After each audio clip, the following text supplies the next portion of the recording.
One of the most frustrating parts of the information overload that we live in now, where things are constantly coming at us through our phones, is that we never get a resolution to some of the biggest stories of our time. Something will just explode, it'll happen. Well, that's amazing. I can't believe that.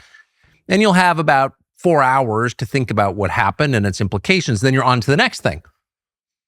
It's just the nature of having too much information. Now, whether that's by design, whether we're being overloaded as part of some diabolical plan to keep us distracted, or whether that's a natural byproduct of technology, unrestrained technology, it's not clear, and it probably doesn't matter because that's the daily lived experience of most Americans. Something huge will happen. You'll form an impression of it. It's not clear whether that's a correct impression or not, and then we'll move on.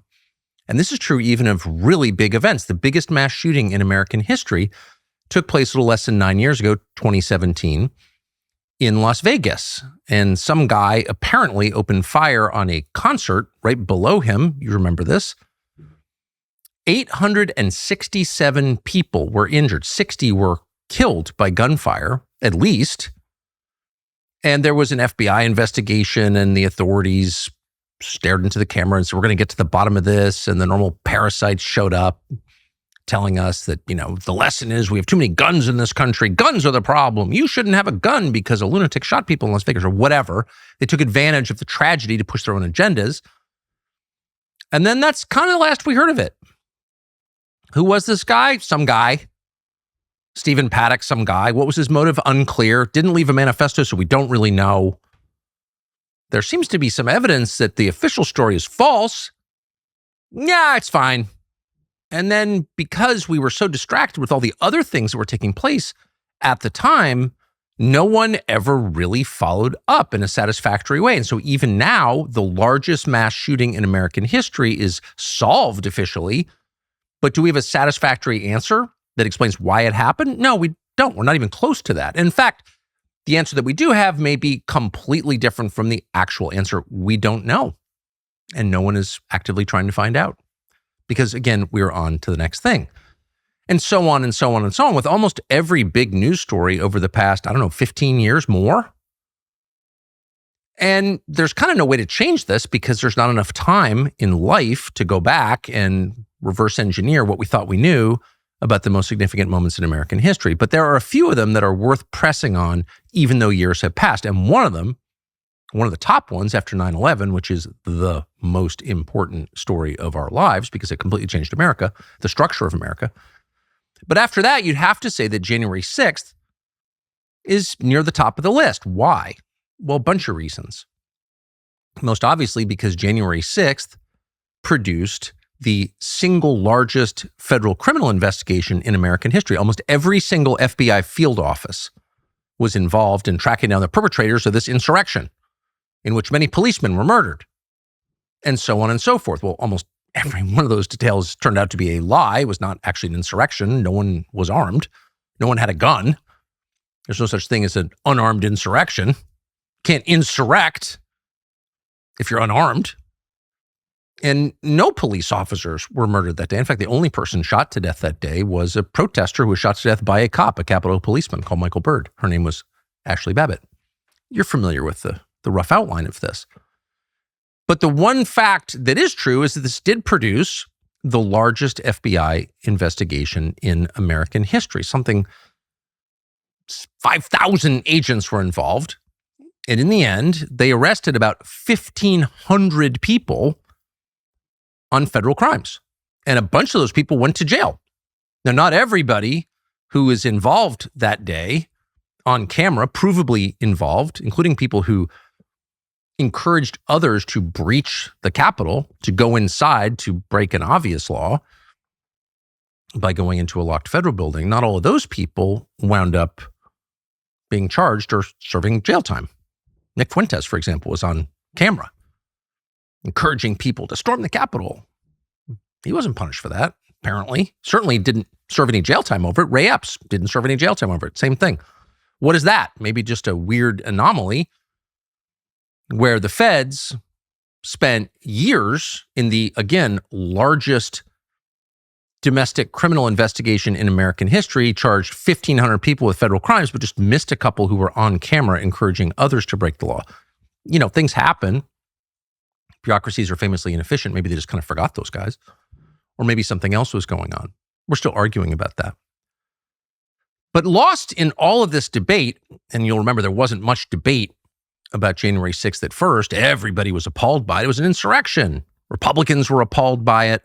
When Ashley Byrd was killed, there were Republican senators who applauded the shooting of an unarmed woman, an Air Force veteran, by a cop with a record of reckless behavior, Michael Byrd.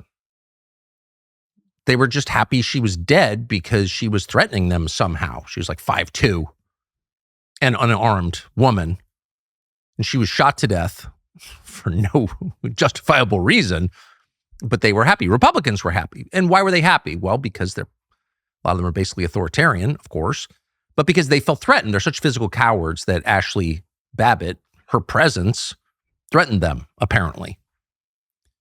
So almost nobody really asked these questions at first, and the few who did were strongly discouraged from asking those questions. They were defending violence or vandalism or whatever, insurrection. But over time, it became clear that the purpose of the exercise was to discredit Donald Trump, who had just lost the election. Remember, this all took place on the day the vote was being certified. Accuse him of trying to overturn the results of that election, get him impeached and convicted, and thereby prevent him from ever running for office again. The purpose of the whole exercise, at least the aftermath, the propaganda, the lies that attached to the events subsequently, the purpose of that was to solve the Trump problem once and for all. Like, he's gone. He will never darken our city with a shadow again. We're not going to have to deal with that. All the uncomfortable questions about our foreign policy or our economic policy, like, no more Trump. And both parties could get behind that. In fact, they strongly were both behind that. This is before they subverted Trump and somehow brought him to their side. Who knows how that happened? We've addressed that in other episodes. But the point is, we now know with some clarity and certainty that January 6th was not, in fact, an insurrection against the Congress. It was an insurrection by the Congress, by permanent Washington, against the population. And that's really, really clear. But there was one part of that story that was really never resolved at all, one way or the other. And it was a widely reported facet, and then soon forgotten part of the story, in which somebody planted pipe bombs, like Unabomber type pipe bombs, pipes with explosives, outside the Republican National Committee and the Democratic National Committee the morning of 9/11. And this is one of those stories, again, that right away in the first hours after the fake insurrection happened, news outlets told you about it, and then they kind of stopped reporting on it. And then we learned maybe a year later that Kamala Harris was at the DNC when the pipe bomb was found, but somehow she never mentioned it. And you begin to think, it's not clear what happened there, but probably not what they told us. And by the way, why haven't they answered the question, who did this? This is Capitol Hill. This is Washington, D.C. This is one of the most surveilled places on planet Earth. There are very few physical spots on Capitol Hill where you're not being monitored by cameras, where there's no CCTV recording your movements. And of course, now with advances in technology, facial recognition, but others, it should be pretty easy to find out who planted bombs on Capitol Hill, especially if you've got the largest domestic law enforcement investigation in American history trying to find out. But instead, there was basically silence until a guy called Darren Beattie, who ran at the time a website called Revolver News, ran a piece that asked that question, like, wait, why haven't they solved this? And what was that? And how would that be connected to the events of January 6th? If this was in fact an insurrection by Trump voters against the system itself, against the United States of America, this is like a modern Fort Sumter preceding a civil war. And that's literally what they told us it was. They tried to overthrow the government. Okay, now, how did that fit in? What did that have to do with it? And the explanation that the Biden administration gave, sort of, to the extent they talked about it, was, well, this was an effort to distract people, law enforcement, from the insurrection that was happening at the Capitol, they would set off these bombs outside the two-party headquarters. Law enforcement would rush there, and the insurrectionists would continue to, I don't know what, sit at Nancy Pelosi's desk, wander aimlessly around the Senate, which is what actually happened. It didn't actually do anything, but whatever, except get shot. But that's kind of where they left it. But this piece by Darren Beattie raised the possibility that, of course, and once you thought about this, was clearly true, of course, federal law enforcement know exactly who planted bombs in front of the party headquarters. What made January 6th different from all other widely publicized crimes in our lifetimes is that it was a crime committed not against private citizens. It wasn't like shooting people at a country music concert in Las Vegas, injuring 867 of them. I mean, that's sad, of course, but what does that have to do with Washington? What does that have to do with us? What does that have to do with people who run the country? No, those are like, whatever, country music fans probably voted for Trump. Like, it's sad. Maybe we can use their deaths to advocate for disarming the population, but it's not really a threat to anyone's power. Just the opposite, actually. January 6th was at least construed, and I think a lot of the people who repeated the propaganda convinced themselves that this was an actual threat to bipartisan Washington, not just to Democrats, but to Republicans. Lindsey Graham was every bit as upset as Chuck Schumer because it was a threat to the symbol of their power, the Congress, which once upon a time was called the People's House, and it's called the People's House as a reminder that actually the purpose of all of this is to serve the owners of the country, which is not members of Congress, 535 stewards of the country. It's the people who vote for them, the citizens. They own all of this. So they own, by definition, the Congress itself, the People's House. That's not the prevailing attitude in Washington, which, needless to say, is we own all of this, and you're here for some purpose, increasingly unclear. Labor has no value thanks to AI, so it's not like you're actually doing anything for us. You're kind of in the way. And the last thing we want is for you to like pipe up and criticize us or get in the way of whatever our plans might be. You're just kind of annoying hecklers, spoiling the play that we're putting on for our own amusement. And so shut up. And by the way, if you refuse to shut up and if you get really mouthy about it and show up with bullhorns at our house, not yours, not the people's, our house, we're going to put you in prison. And we're going to deny you bail. And for the overwhelming majority of you who can't afford competent counsel, we're going to give you public defenders who hate you, who ensure that you're going to be stuck in some roach-infested hellhole, for example, DC City Jail. So that's what happened. But the pipe bomb question hung in the air. How could they not know who did that? They're highly motivated to track down the perpetrators, but somehow not that interested in solving a crime, a attempted bombing of the two political headquarters. Didn't make any sense at all, as Darren Beattie bravely and correctly pointed out several years ago. But still, the Washington Post, the New York Times didn't seem to have a lot of interest in solving this crime or in pushing federal law enforcement to solve the crime. Like, what's the status of this? How many hours of CCTV footage do you have? Have you looked at it? Have you run it against your facial recognition software? Why can't you find the person who did this? You know you can. Why aren't you? And so it really took, 4 or 5 years until a reporter called Steve Baker, who at the time worked for The Blaze, really set about trying to answer this question. And as you're about to hear in our interview with Steve Baker, he went to some lengths to solve the riddle. And he may or may not have solved it. I mean, we're not weighing in on that. And his conclusions are now the subject of a pretty well publicized lawsuit. So not only is it not our place to weigh in on it, just want to make it clear, we're not weighing in on it, but it certainly is an inspiration to the rest of us that we should probably get to the bottom of this. So Steve Baker spends quite a long time trying to figure this out, and he thinks he figures it out, and he names somebody, wrongly or not. And within literally days, after years of not solving this crime, federal authorities arrest a guy who they claim did it. And he is, by all descriptions, some apparently autistic guy, black guy. And they spun this whole story and he confessed to the crime and like, we can rest easy now. He did it because who knows what, he's transgender or something. Who knows? I can't even remember what the excuse was for why this guy did it. And a lot of people who know the guy pretty well, like, yeah, no, he didn't do that. Like, that's absurd. But, we're not going to weigh in on that because we don't know. What we do know is that after years of apparently not doing anything to solve this crime, which is prima facie a serious crime, bombing the party headquarters on Capitol Hill, yeah, that's serious. The Department of Justice just solved it in about 10 minutes after Steve Baker throws out another hypothesis as to who did it, a federal employee. That's his theory. So we're not quite sure what to make of this other than a reminder that no U.S. citizen has an obligation to take the word of anyone in an official capacity, in authority, and particularly not in federal law enforcement as gospel. Just because they say it does not mean it's true, obviously. Just because anybody says anything doesn't mean it's true. People lie. Not always, hopefully not often, but they do sometimes. We know that.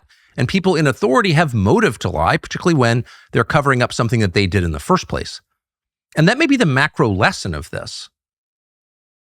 There has been no effort, really, and no pressure to provoke an effort, really, to find out who is behind these supposed pipe bombings, in part because everyone in Washington is potentially implicated in this.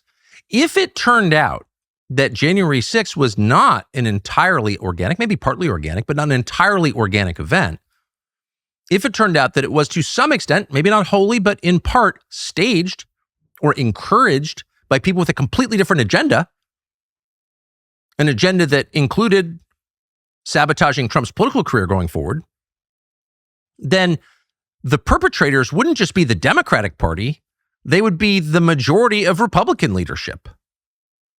It would be a bipartisan effort. And that may be the real takeaway here. What we're looking at on January 6th, what we're looking at in the Iran war, what we're looking at in the total mismanagement of the U.S. economy for most of our lives, is not a partisan question. It's not like one party took control, got both houses of Congress and the White House, packed the Supreme Court, and went crazy. It's that the leaders of both parties, not their voters, but the leaders of both parties in Washington had a very similar vision for what they wanted, how it might benefit them, and they did it. Not in opposition to each other, but in consensus, in agreement with each other. That is the unavoidable conclusion if you look at the past, say, 40 years of American history. Not that the parties are bitterly at odds, but that they are secretly in collusion. How could you reach another conclusion if you look at the outcome? You probably couldn't. But this specific story, while not related to economic or foreign policy, is a kind of window into the wall of resistance that you bump up against when you start asking questions about, hey, what is going on here? America's 250th anniversary is here, and it presents a great opportunity to consider why our national culture matters. Being an American is not something to be ashamed of. We should all be proud to live here. And the same goes for being a Christian.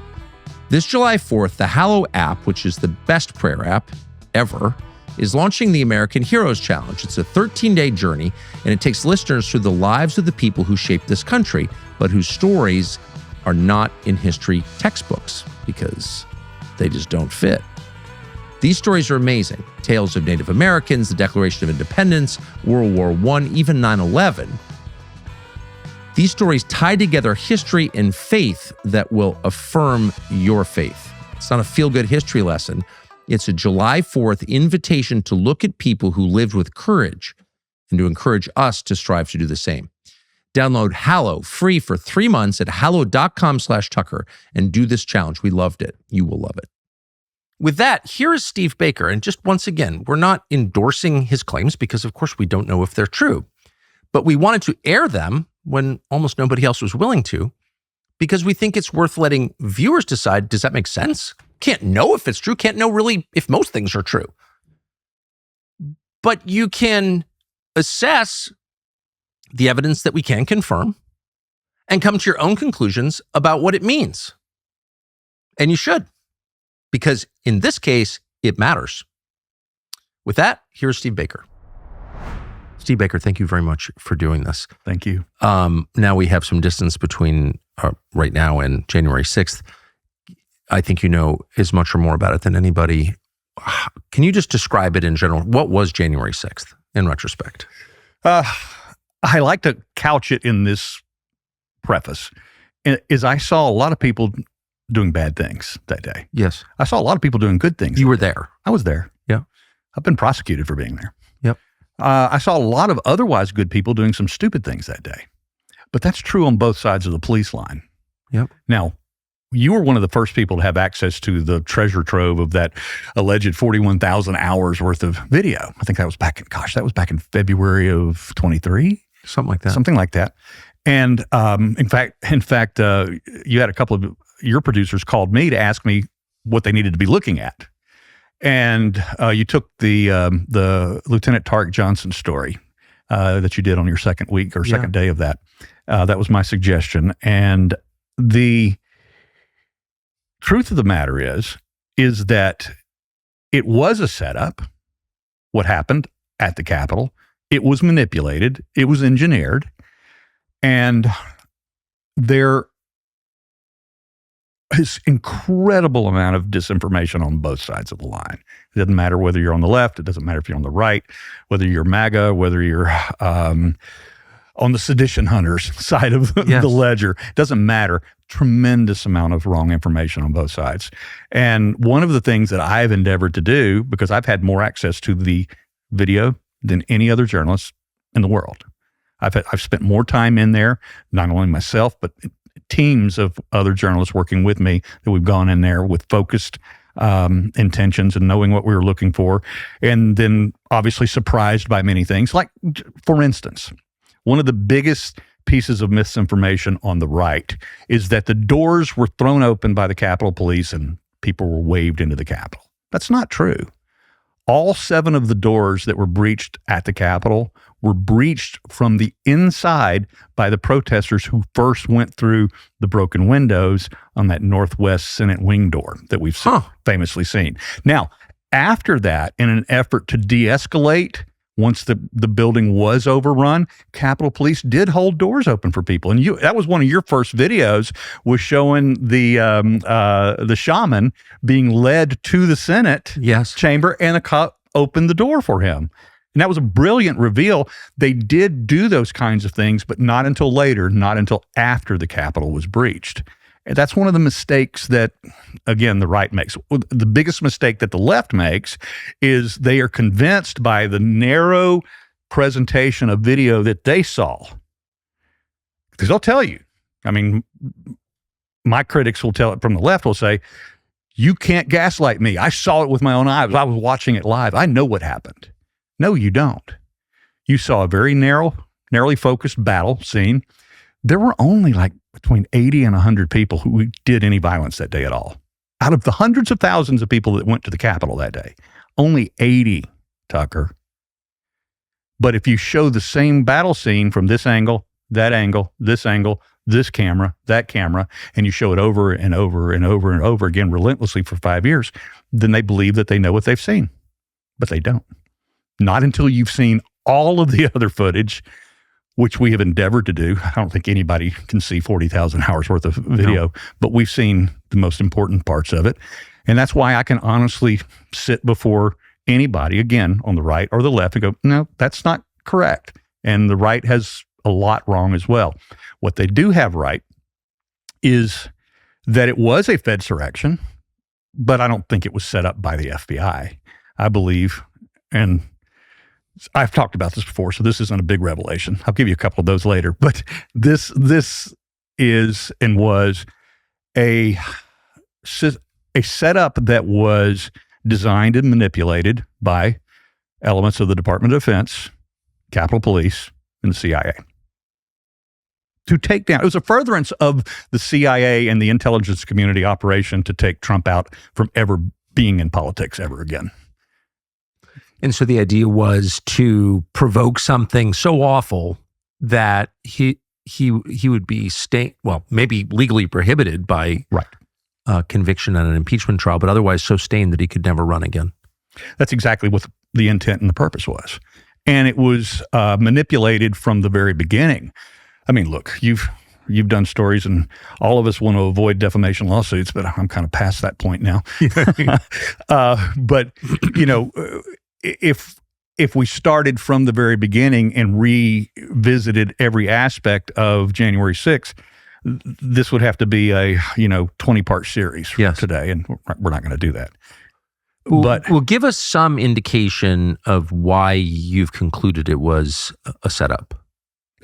The first thing that happened, and I was there that day, I captured my own video, and as I was driving home on the 7th from D.C. to Raleigh, North Carolina, where I live, we started hearing about the arrests that were already being made, and the dragnet was already thrown the next day. We're hearing about it on the radio, television, on the drive home. So I didn't go home. I actually called a friend of mine, special operator, United States Army, and said, hey, I need a place to crash for a few days, because before I get arrested, thinking that for sure, because I went inside the Capitol building, that would happen, even though I went in with a camera and in the intent of following the story where the story went as a journalist, not as a rioter, and I never did any rioting, or any violence or anything of that type. But because of the types of people that were being arrested, I thought, okay, well, I need to go hide out somewhere. I need to write my story. I need to publish my videos, go through them all. And then when I get my story out, they can come get me. So the first thing I did is I started going through frame by frame, analyzing my own video. And so I'm staying with a tier 1 special operator, and he's, standing over my shoulder, looking at the videos that I have, and he's pointing to the screen and going, okay, now watch him. This is his job. Watch what he does here. And I'm like, what are you talking about? He's got a sandwich in one hand and a cup of coffee in the other hand. And he goes, yeah, watch what happens right here. Watch. He does that. Now he disappears into the crowd. Now watch her. This is what she does. Now this is her job. And I'm seeing this through another set of eyes. And what are you talking about? He goes, well, this is what we do overseas. This is how we incite color revolution overseas. We're trained to do that.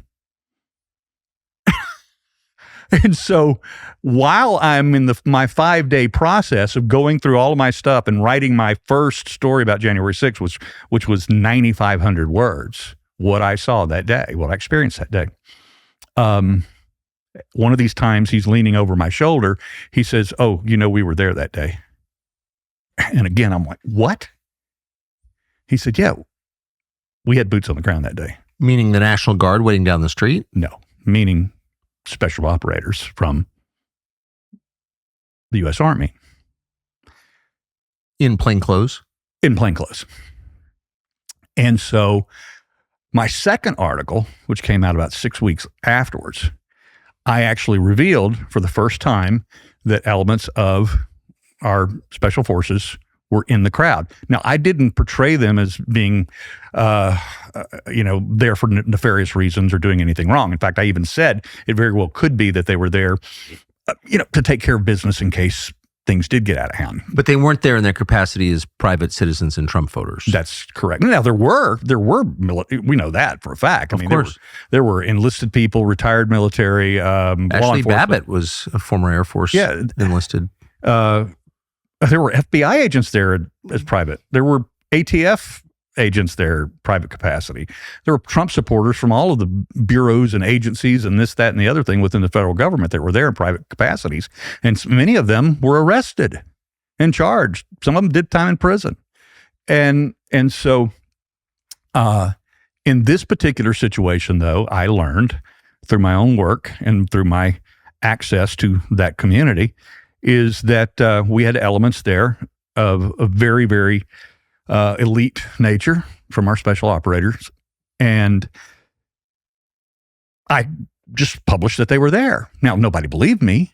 Nobody wanted to believe me. I got highly criticized for that. They've been ordered to be there. Yes. And then exactly 1 year later, a writer for Newsweek, a gentleman by the name of William Arkin, on the first anniversary of January 6th, published an article. The headline was, Secret commandos with shoot-to-kill orders at January 6th.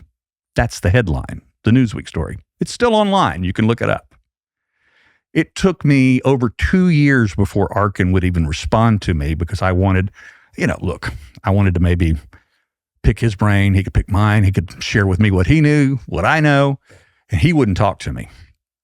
When he finally responded, he was very hostile toward me, very antagonistic. He says, I feel like you've been trying to set me up. I'm not trying to set you up. I want to colleague to colleague share what we know about that very thing. And he actually, I have the screenshot from the DM communication with him where he denied that it ever even happened. Yeah, he goes, that was, it never happened. Well, you wrote about it. It's still online. If it never happened, how come it's not been retracted? Yeah, it just never happened. He disavowed his own story. That's correct. Cost of living is already making it hard to live here, and it's not getting any better. Unfortunately, it's likely to get worse, and a lot of Americans fill the gap with credit cards, not just for fancy dinners, but to cover things like groceries and bills. That is a disaster. It's understandable, but don't go down that road because there is a tax, in effect, a survival tax of 20% interest or more. Why would you do that? Why would you hand money to the big banks when you could keep it for your family? Our friends at American Financing have a better way.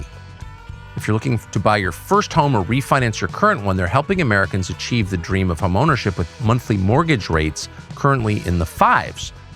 American Financing saves its customers an average of $800 per month. That's nearly $10,000 every year back to you. This isn't just a loan, it's a total financial reset. So debt is tough, but there's a smart way to do it and a reckless, self-destructive way to do it, credit cards. And so we recommend American Financing. They're salary-based, not commission-based, which means they actually work for you, not the banks. They're called America's Home for Home Loans for a reason. Call 800-685-5696, 800-685-5696, or visit americanfinancing.net/Tucker. Has the Pentagon ever admitted that this took place? No, because the Pentagon won't even admit that this particular unit exists. Now, you've had a member of that unit sitting at your table here recently. They don't exist. That was one of the things that made this very difficult was, first of all, when you write a story, you have to call, and you know how it is. You have to call, get spokesperson on the record. Yeah. Disavowing or saying something or commenting about whatever, whether it's the FBI, CIA, DOD. Well, when you call the DOD and you ask them about this particular unit out of Fort Belvoir, just outside of D.C., we don't know what you're talking about. There's no such unit.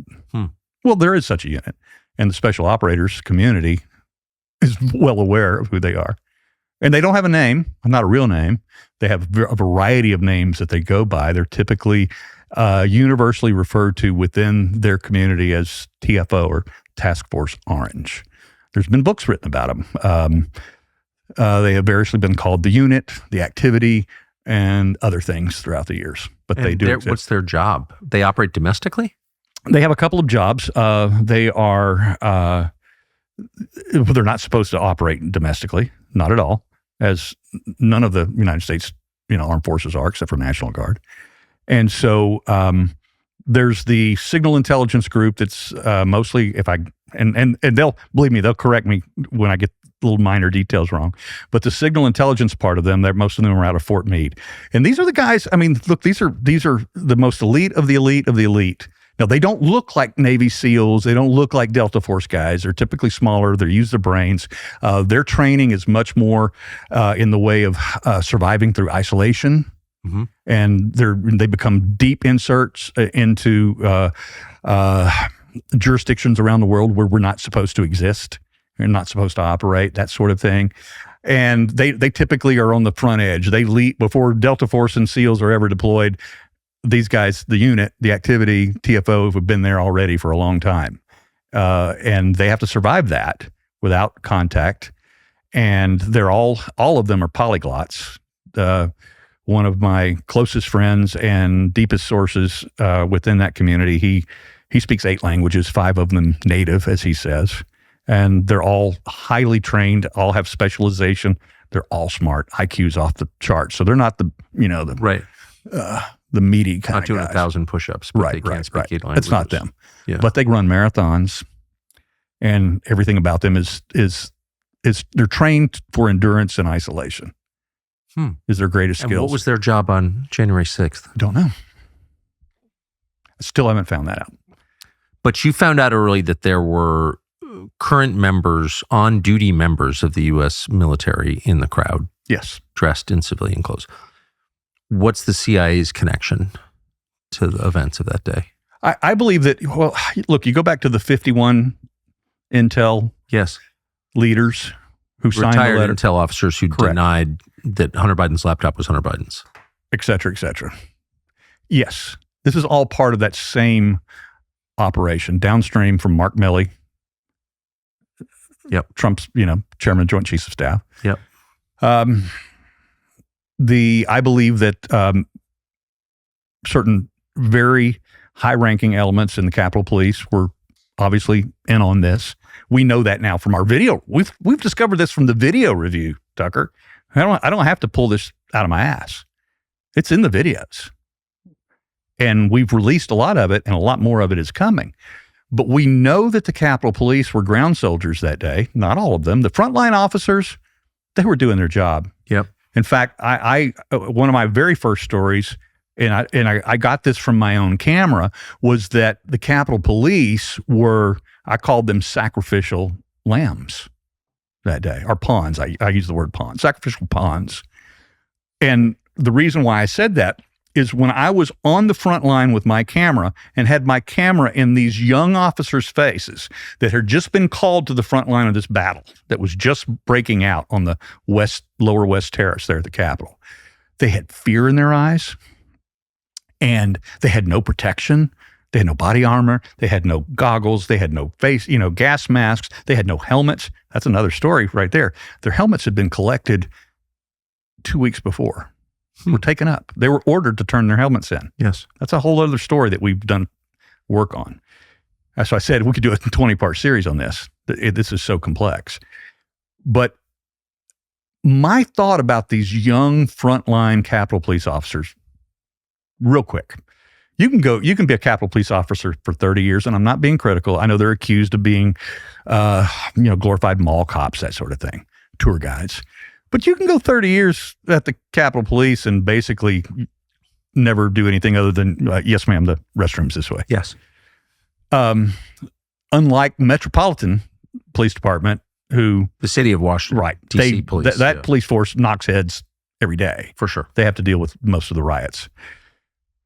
And so I saw these young kids being called to the front line facing actual real violence, because there was real violence that day. And my next thought was what they're seeing coming at them over my shoulder. And for instance, the Capitol Police Lieutenant, Tarek Johnson, who you interviewed. Yes.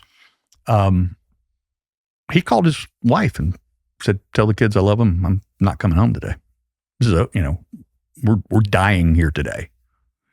And that's what they thought, because all of a sudden there's this handful of just a few dozen people violently attacking the front line of officers, but they see tens of thousands of people over my shoulder coming at them, not knowing what their intentions were. They were scared. They were scared to death. Yeah. And some of them overreacted. So I have a lot of sympathy for these frontline officers, because they were not, they didn't get briefings that morning. Right. They were undermanned, understaffed on purpose. January 6th, every 4 years, is supposed to be an all boots on the ground day for the Capitol Police. They're supposed to work double shifts, as a matter of fact. That's policy. That's department policy for First Amendment protest days.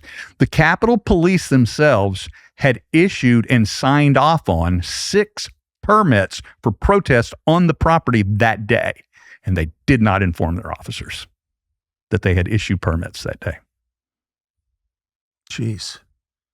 How many federal agents in plain clothes were in the crowd that day? Do we know? Unknown.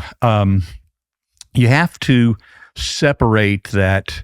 We heard the reports a few months ago about the 247 that Yes. Patel. This is one of the actual truths that Kash Patel has told about that day, is that there were 240-something FBI agents that were called in for crowd control. But Tucker, they didn't arrive till after 4 o'clock. Those orders were issued late. These were not the undercovers. These were not the ones that's reported were doing nefarious activities. These were people with no crowd control training whatsoever. The FBI is not trained for that. A special agent in the FBI is not trained for crowd control. Yeah, they're not bouncers. And they showed up with their FBI jackets on, their FBI ball caps, their vests. Some of them had put on their ballistic vests, that kind of thing. But it all was emblazoned with FBI. These were not the plain.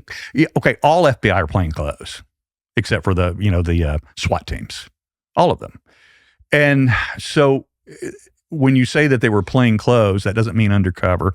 But they showed up with their FBI, big yellow letters all over their gear. And I was there. I videoed them as they arrived, but I also videoed the SWAT team that was already there early on. It was FBI SWAT team that were trying to save Ashley Babbitt's life down in the lower level of the Capitol. Yep. I walked right past her body. You did? Yes. I got her. I'm the one that published the video of her being extracted out the south door. That's my video. Christians ought to be safe in the Holy Land of all places, but they are not.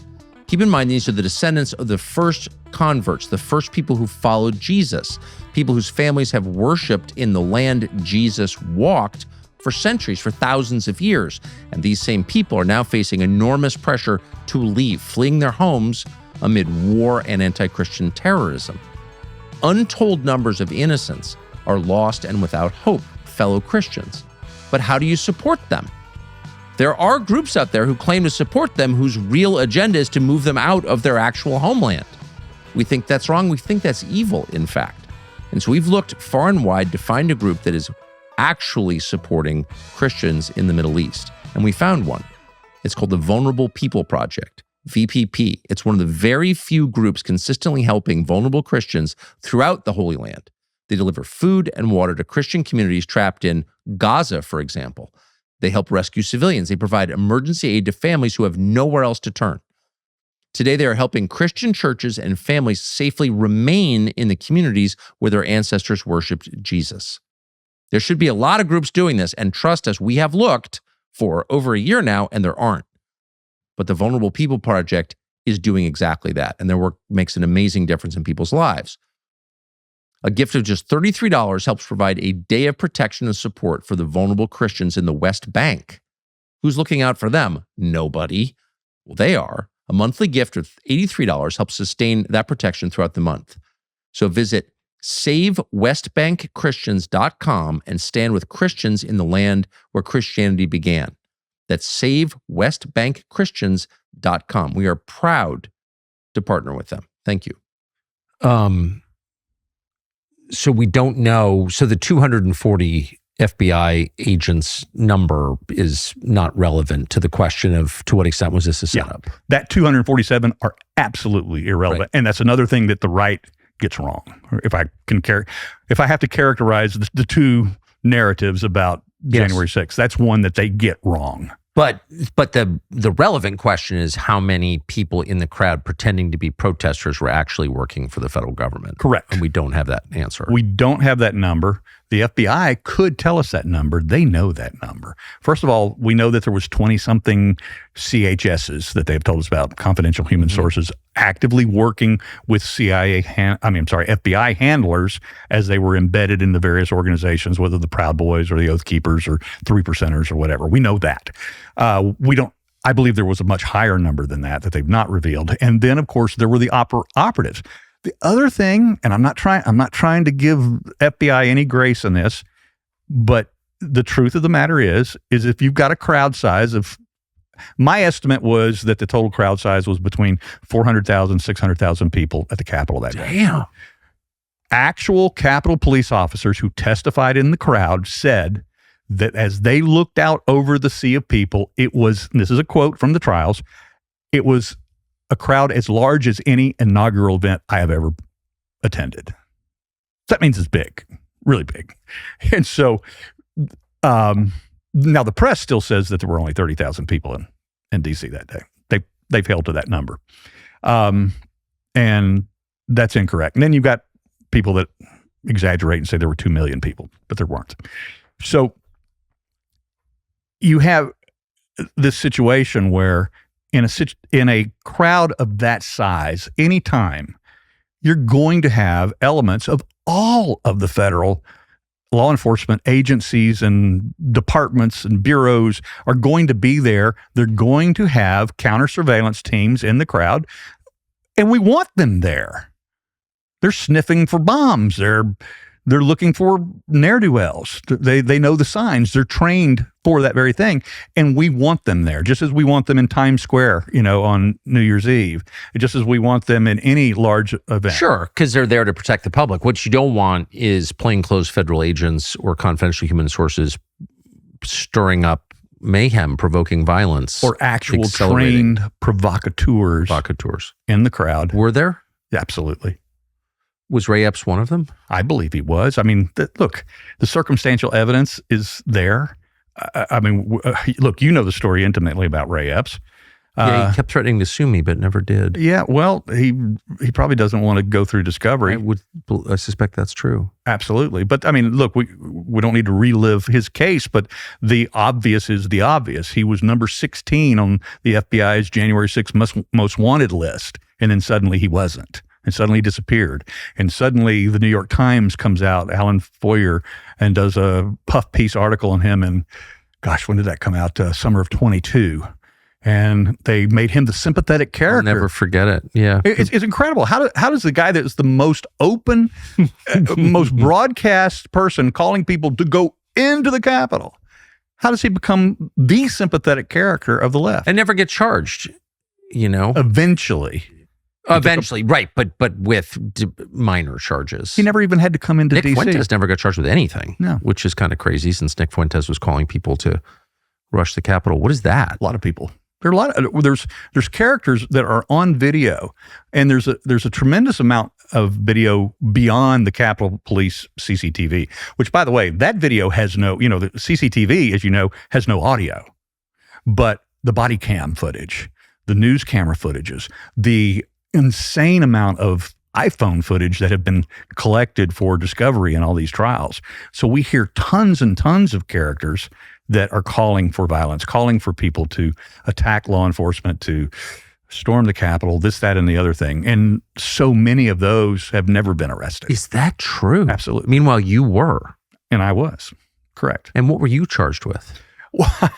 So when the FBI first interviewed me in October of 21, a month later, the U.S. attorney, the assistant U.S. attorney who had my case, notified my attorney in Raleigh that his client was going to be charged within the week. This was the week before Thanksgiving of 21. And they listed the charges. They were going to charge me with, I kid you not, interstate racketeering. To my knowledge, I was the only one of everybody in the whole January 6th dragnet prosecutions, weaponization of our government against all of us, that was going to be charged with racketeering. And basically the case that they were going to make is that because I, as an independent journalist, blogger, had made money from the licensing of my videos, HBO licensed my videos, New York Times licensed my videos for their documentary, others all over the world licensed some of my videos. And you don't give her much money for, it's like the standard rate is $1,000 per minute. Well, so when they use 6 seconds of your video, you're not getting a lot of money. No. So that was the only thing that we could conclude. And then, so what we did is we did a major press offensive. So this was the week before Thanksgiving. On Monday of Thanksgiving week, we sent out about 200 press releases to all manner of media and saying that journalist is being prosecuted for his journalism on January 6th, being me. And the DOJ backed off. And we didn't hear from them again even though they said I was going to be arrested Thanksgiving week. We have this in writing, by the way. Still do. They said I was going to be arrested the week of Thanksgiving of 21. We didn't hear from them again until 20 months later when I got a grand jury subpoena. 20 months? 20 months. They went dead silent. Would not even respond to my attorneys. That's so wrong. That is not a free country when they act like that. Left me in the lurch like that for that long. And then it was until after the grand jury subpoena, it was another 8 months before they did actually arrest me. And where did they arrest you? I was working for the Blaze at the time, and I was in Dallas, where the Blaze headquarters was. It was kind of pre-planned when they told us what the date of my voluntary submission to the FBI. We chose to do that in Dallas so that we could get it all on camera. And I submitted myself to the FBI field office in Dallas, and then they processed me there, handcuffed me. That's where they captured my perp walk on camera, and then they took me down to the federal courthouse in Dallas. You charged with a felony? Nope, I wasn't. I was charged with 4 misdemeanors. Ultimately, they charged me with the basic 4, parading, what I call glorified trespassing. Disorderly conduct? Nope. Well, they do that, but there wasn't any. In fact, that was the other advantage that we had.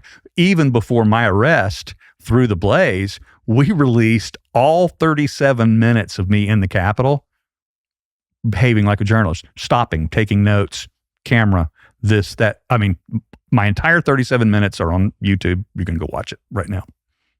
And so what happened?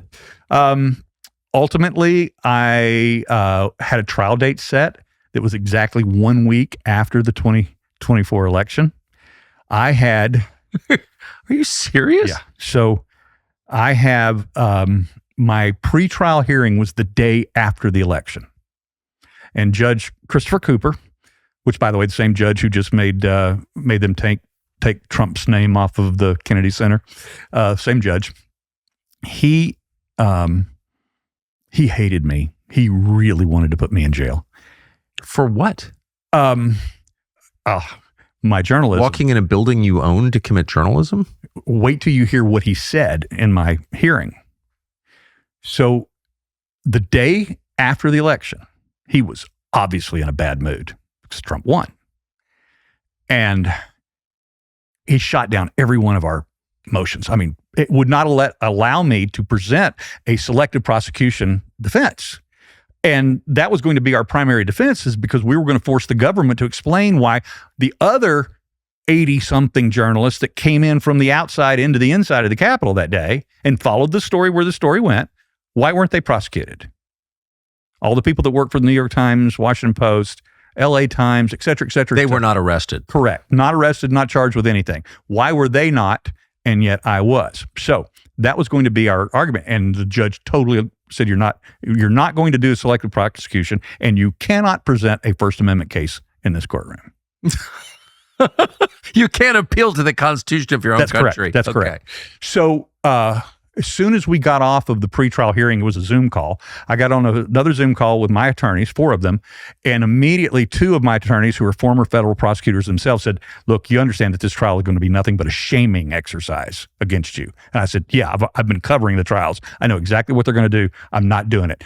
Inform the court, inform the DOJ that I'm pleading guilty to all 4 misdemeanor charges. And what was the penalty? Well, so this was now so that my pretrial hearing was the day after the election. My beginning of my court date was supposed to be the very next week, exactly 1 week after the election.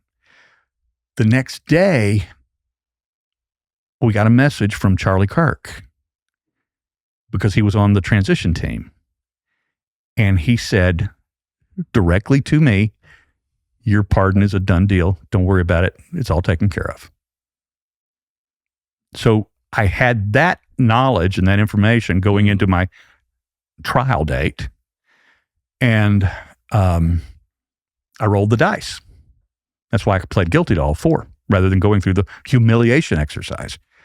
And so we were in the hearing, and at the end of that pleading guilty to all 4, the judge asked the clerk, when is Mr. Baker's sentencing hearing? And she typed in, she goes, Mr. Baker's sentencing hearing will be March 6th. He goes, okay. He said, Mr. Baker, your sentencing hearing is going to be on March 6th of next year. He said, but since I probably will not see you in March, He knew the pardons were coming as well. All of those judges did. They all knew it, that the pardons were coming. He said, since I won't see you in March, he said, and I quote, I'm going to hazard to deliver to you the remarks that I would normally give at your sentencing hearing. And then he dressed me down for the next 7 or 8 minutes. I have the transcript for my journal. He never mentioned one thing I was charged with, never mentioned anything that I did or said at the Capitol. The only thing he did was my post-January 6th, or talked about was my post-January 6th journalism, in which I had referred to the weaponization of the Department of Justice and the bias of this court. And he spent 7 or 8 minutes defending the court against my journalism. Not one word about my This is nuts. charges. Nuts. I have it all. So I have the transcripts. Wow. So you never went to jail? No, I did not get a pardon. I got a case dismissal with prejudice because in the federal system, until you are sentenced, right, you're not convicted. Right. Because that's when the paperwork basically is filed. And so I was, for me, it's like it never happened. I mean, it did. I went through 3 years of hell with that. But yeah, and the cost, I can't even imagine. Wow. I don't think that got enough attention at the time.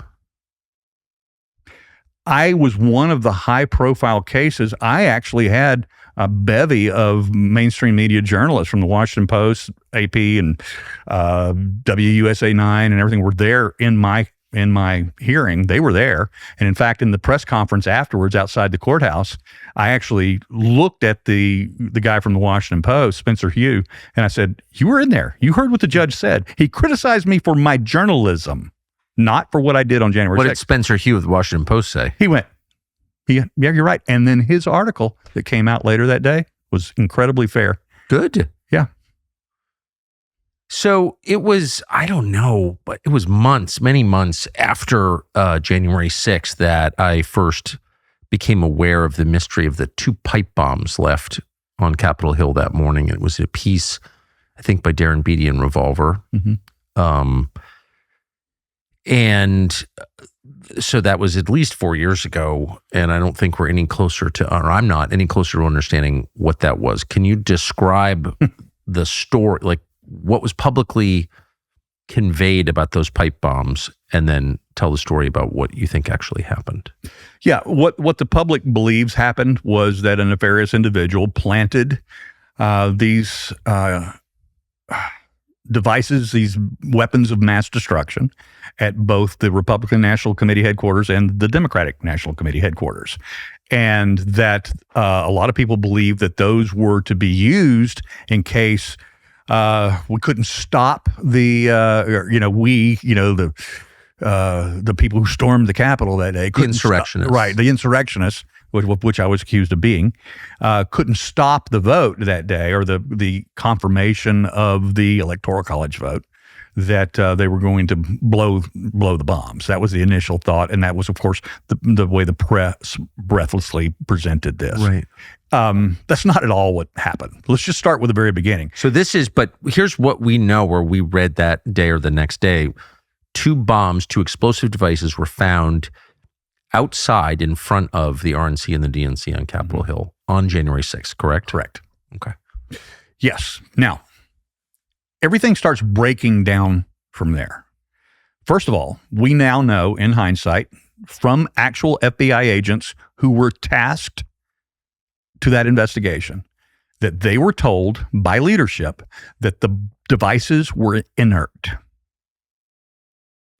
Individuals that are familiar with bomb making and bomb training from all of the federal agencies have said, looking at the photographs and looking at the FBI's forensic report, which came out a week later, I have the entire report, said that these were typical training devices. They were not bombs. They were not bombs. One of the FBI whistleblowers famously said they would have been bombs if they had been bombs. And so we now know that, despite what the FBI continues to say about the devices being dangerous, having the potential to do great harm and bodily. In fact, they've charged the guy that they've arrested with weapons of mass destruction and terrorism. But I mean, when it was first reported, it was reported as an act of terrorism. Yes. But you're saying the FBI knew right away, or Absolutely. They knew they were not bombs. Yeah, they knew on the day of that they were not bombs. Why would they lie about that? I don't think that the FBI was brought into the lie until the investigation began. And then that's when the blob informs the blob that we must protect the blob. Yes. And that's where we are today. Well, that's how things actually work. That's how it's not partisan. No. It's not one agency. It's not a rogue agency or a rogue politician. It is the system protecting itself. And by the way, I stole the blob analogy from Mike Benz, who actually did the work for Darren Beatty back on the pipe bomb. He did, and I should have said that. I should have said that. And so that was the first breakdown. The second breakdown is then in the timing. So the discovery of the devices. The first one was discovered 25 minutes before the bicameral meeting of Congress and the gavel dropped by Vice President Pence at 1:00. So the first bomb was discovered 25 minutes before that. All right. Then the second device was discovered 5 minutes after 1:00. Well, Chief of Police, Capitol Police, Steve Son, who you've interviewed a couple of times, he absolutely says that those were diversionary devices. Those were meant to divert resources from the Capitol, already, as I mentioned earlier, extremely depleted. There's on January 6th, there were 2,000 uniformed officers with the Capitol Police. Less than 250 were on duty that day. Despite the fact there were all these 6 or something registered protests? Despite the fact that the Assistant Chief of Police, Yogananda Pittman, had signed off on 6 legally permitted protest events on the Capitol grounds. Yogananda Pittman, who went on to get rewarded by Nancy Pelosi with a job at the University of California at Berkeley. Yeah. Tells you so much. Okay, so, but these bombs or these devices were found right around the time of the vote. Correct. And the rest of us thought that it was almost like the anthrax attacks before 9/11. Like we knew, right, or after 9/11, we knew something terrible was going on, but there were never any details. Yeah. Well, here's another interesting aspect of the timing. So not only did the gavel drop at 1:00, those 6 permits all began at 1:00. Now, Trump had messed up the schedule because he arrived at the stage at the Ellipse an hour late. So he was supposed to take the stage and begin his speech, his hour-long speech, at 11 a.m. He did not take the stage until 11:57. All right. Then he went over his time. He did not leave the stage till 1:16 p.m. By then, the first breaches had already happened, the first battle lines had already been established, and the first launching of less than lethals into the crowd were already taking place before the president ever left the stage.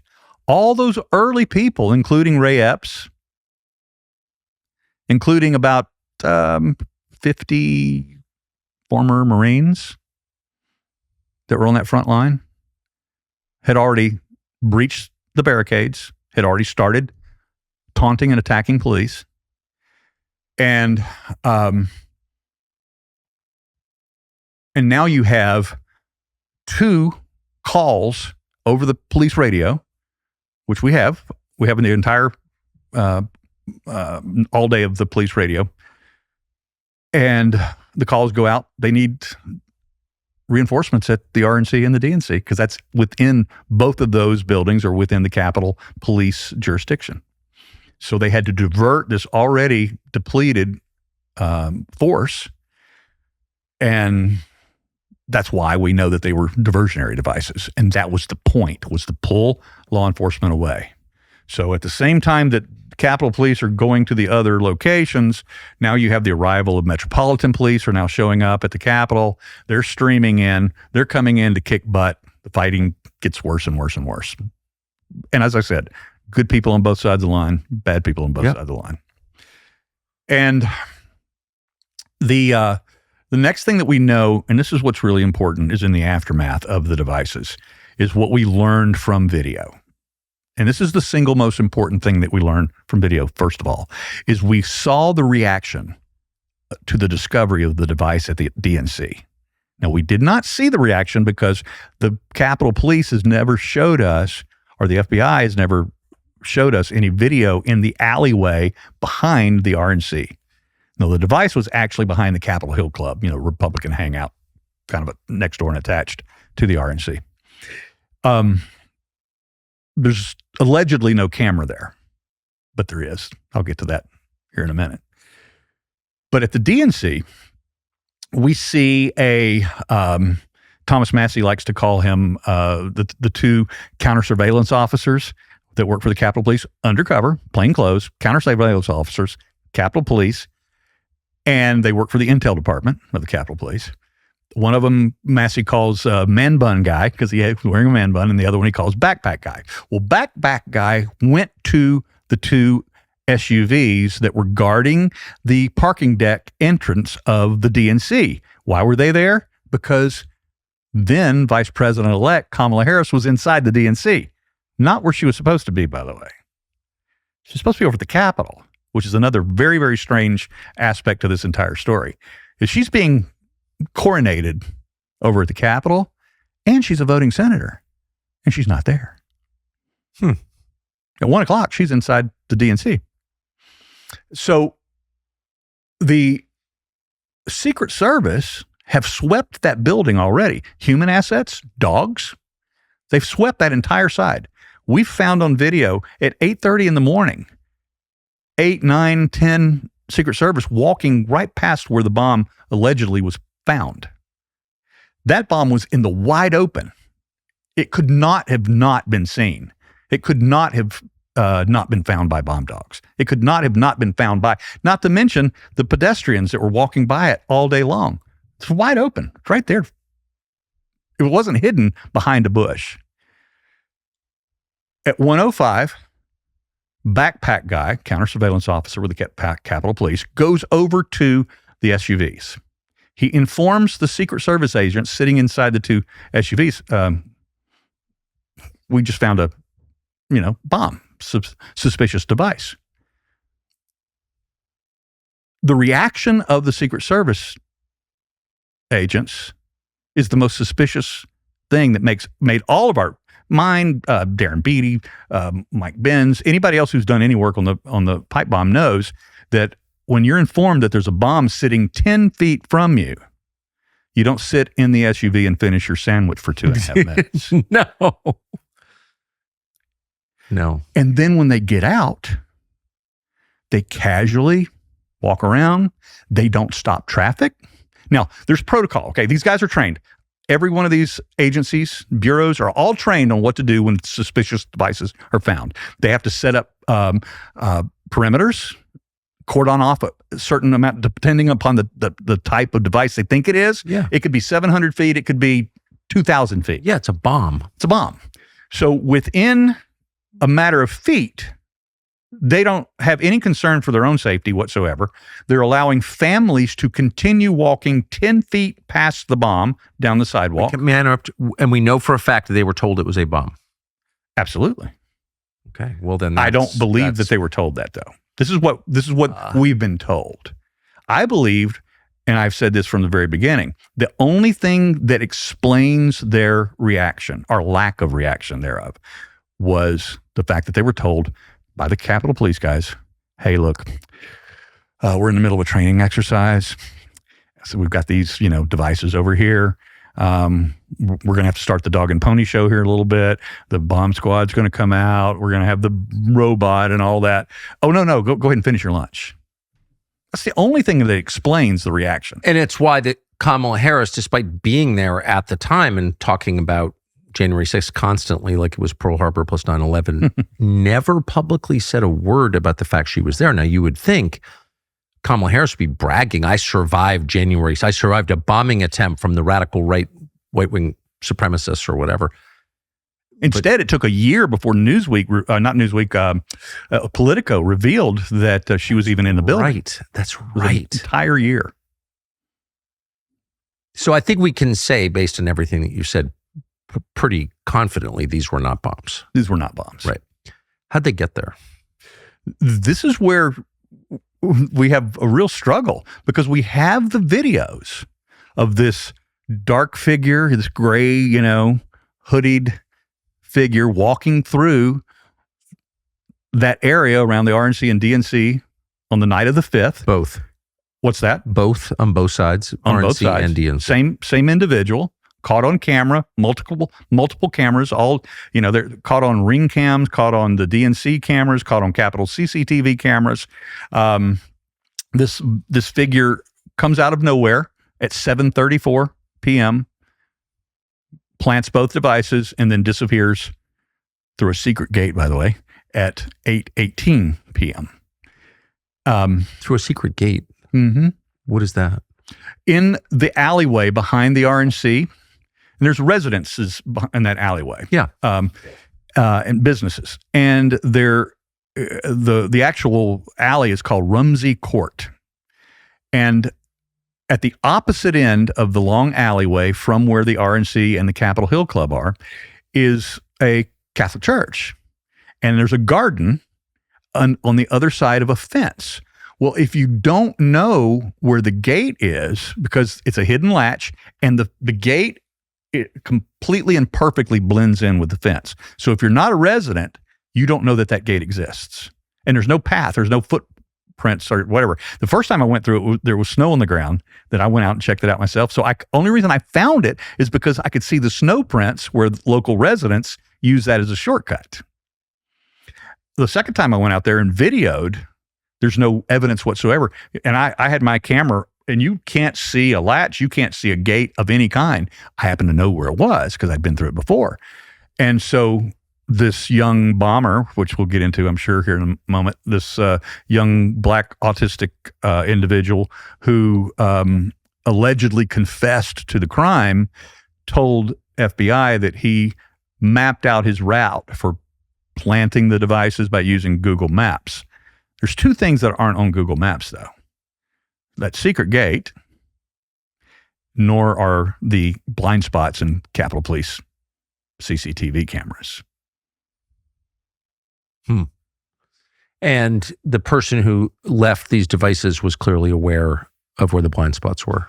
And now we know more by video. Now, the FBI has only ever released about 30 seconds of video of the bomber and put out a $500,000 reward asking for tips from the public. If you recognize the way this person walks or the way you recognize anything about it, call this 1-800 number.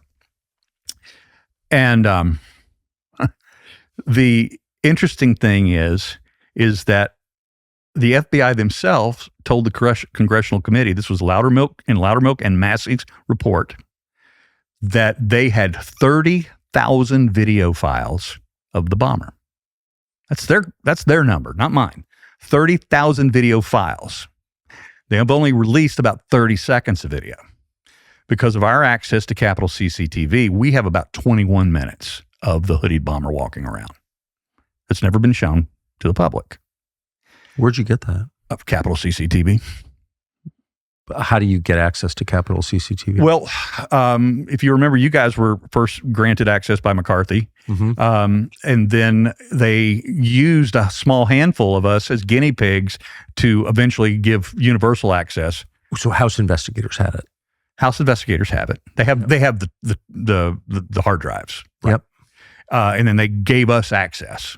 Myself, Julie Kelly, John Solomon, Joe Hanneman, who was with Epic Times at the time, now my partner in this project. They and myself. And so with this access that we got, we literally harvested this amount of footage of the bomber walking around. And this is where it really comes home to the Capitol Police, is on the evening that the gray hooded figure was planting the devices, this individual only sat down in two places during the stroll, during that 7:34 to 8:18 period. The first place that the hooded bomber sat down at was the DNC bench, but did not place the bomb the first time that this individual sat down. got up, left, went around the block, and went to the Congressional Black Caucus Institute and sat down at a bush outside the Congressional Black Caucus, reached into the backpack, pulled out a device, and slid it under the bush. Then changed their mind, grabbed it back and put it back into the pouch or the backpack, stood up, went down a back alleyway, back to the DNC, and then planted the bomb at the DNC. You can see the hooded figure on camera reach in, pull the device out of the bag, and then lay it over behind the bench and the mulch there. One problem with that scene right there is the FBI says that Brian Cole Jr., who they arrested for being the bomber, said that was when he set the timer on, the egg timer, kitchen timer. Except on video, he doesn't set the timer. One hand in, one hand out, never stops to set the timer and sets it down. FBI is clearly wrong. And if the kid really gave that in his confession, he was clearly lying in his confession. Or delusional. Or the fact that autistic individuals give the highest percentage of false confessions to law enforcement of any other demographic. So he wasn't charged, however, when you first started looking into the story, Brian Cole Jr. No, and this is where the problem comes in. Let me go back to the sitting down at the two locations. So the next day, on the 6th, the first device is found at the RNC, alerted by a lady by the name of Carlson Younger. And the first device is found at 25 minutes before 1 o'clock. And then the Capitol Police send out over their radio, they deploy their own counter surveillance teams, 3 of them, 2 men each, to go out and look for other devices. This one counter surveillance team, where Man Bun Guy and Backpack Guy, we find their car. My team, my guys on my investigative team, find their car. We follow their car through the city, and it arrives at the Metro South parking lot right across the street from the RNC. They get out of their car, put their backpacks and their jackets on. They walk and they now they're deployed to look for devices, right? This is their job. Our job is to look for devices. They spend their entire stroll from Metro South over to not the DNC. They go to Congressional Black Caucus Institute and walk right up to the bush. Do this. Look under the bush. 2 minutes later, they then find the bomb at the DNC. The only 2 places that the hooded individual sat down the night before is the only 2 places they actually looked in their stroll while they were looking for devices. They didn't look under the garbage cans, under cars. They didn't look under other bushes. They looked nowhere else. Tucker, this was a Capitol Police operation. Do we know the identities of Man Bun and Backpack? Yes. They have been interviewed by the committee.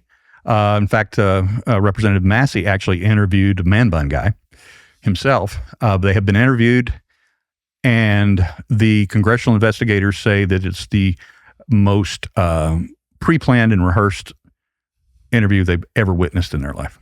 And by the way, they could only get permission to interview them if they were not under oath, and they had to be interviewed together, which you never do in an investigation. They were not under oath? Nope. They were not under oath, and it was not a Why would a law interview. enforcement officer refuse to testify under oath? Because this was Capitol Police. Capitol Police is different. Why would House investigators settle for that? How about no? Because Johnson and Jordan restricted the committee from investigating the Capitol Police. Now, why would they do that? The Praetorian Guard? Yeah. So if you're the just to be clear, I mean, and if you doubt this, you can go back into the clips and look at every sex scandal or DUI scandal on Capitol Hill. It's always the Capitol Police who are involved in it. And tons of people on the Hill have drinking or drug problems. There's a lot of crazy sex-related behavior and other things. And the Capitol Police know all that. Yes. Am I being a conspiracy nut here? Or is it No. As a matter of fact, the first time I ever met Tarek Johnson, it's one of the reasons why I gave your team his story. Yep. Was he looked at me the very first time I met with him, was in 22 sometime. And he said, Steve, you have no idea how powerful the Capitol Police are. Yeah, that's true. And I'm thinking Keystone Cops, glorified mall cops. Of course. No way. No. Dignitary Protection Detail and the Intel Department are not the Keystone Cops. Yeah. This is the CIA. And as a result of that cooperation with the agency, they know where all the bodies are buried.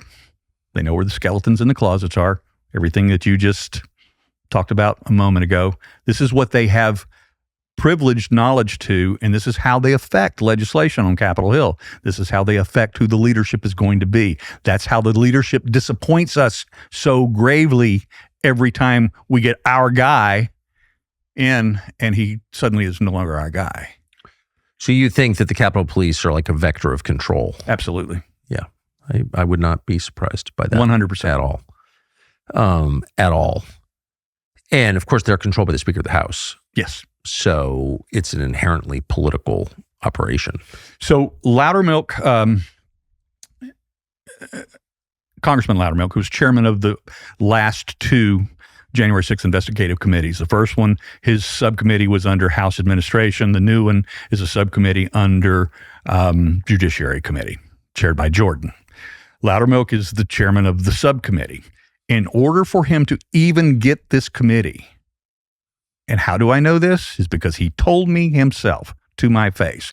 The only way he was able to continue his investigation into matters related to January 6th is he had to agree not to investigate the Capitol Police. To which my response was, you can't investigate January 6th without investigating the Capitol Police. Why would you ever allow, I mean, any investigation that begins with parameters like that, it's like Jeffrey Epstein's search warrants. It's like designed to obscure rather than illuminate the truth. Right.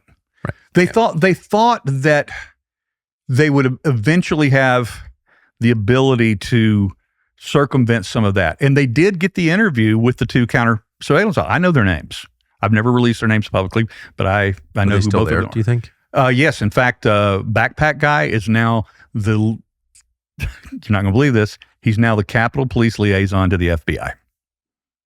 Well, that doesn't surprise me at all. I kid you not. Doesn't surprise me at all. If you look into the work histories of people with big jobs in D.C., it's very, very common to come across something like that. You know, I mean, he'll probably be the director of the FBI someday. Right. So there's two things that we know. We know that the bomber had intimate knowledge that only Capitol Police could know. The hidden gate, under several reasons why the knowledge of where the blind spots were in the cameras is very important to this story. Not the least of which is that the bomber only carried one bomb at a time and reloaded the backpack in a blind spot over at Folger Park, knowing that there was and that's where the bomber either parked their car or their accomplice was waiting for them there.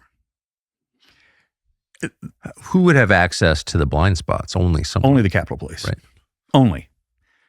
We know that there was, when the bomber entered there's a famous video of the bomber apparently waving at a cop car and right in front of the Capitol Hill Club as a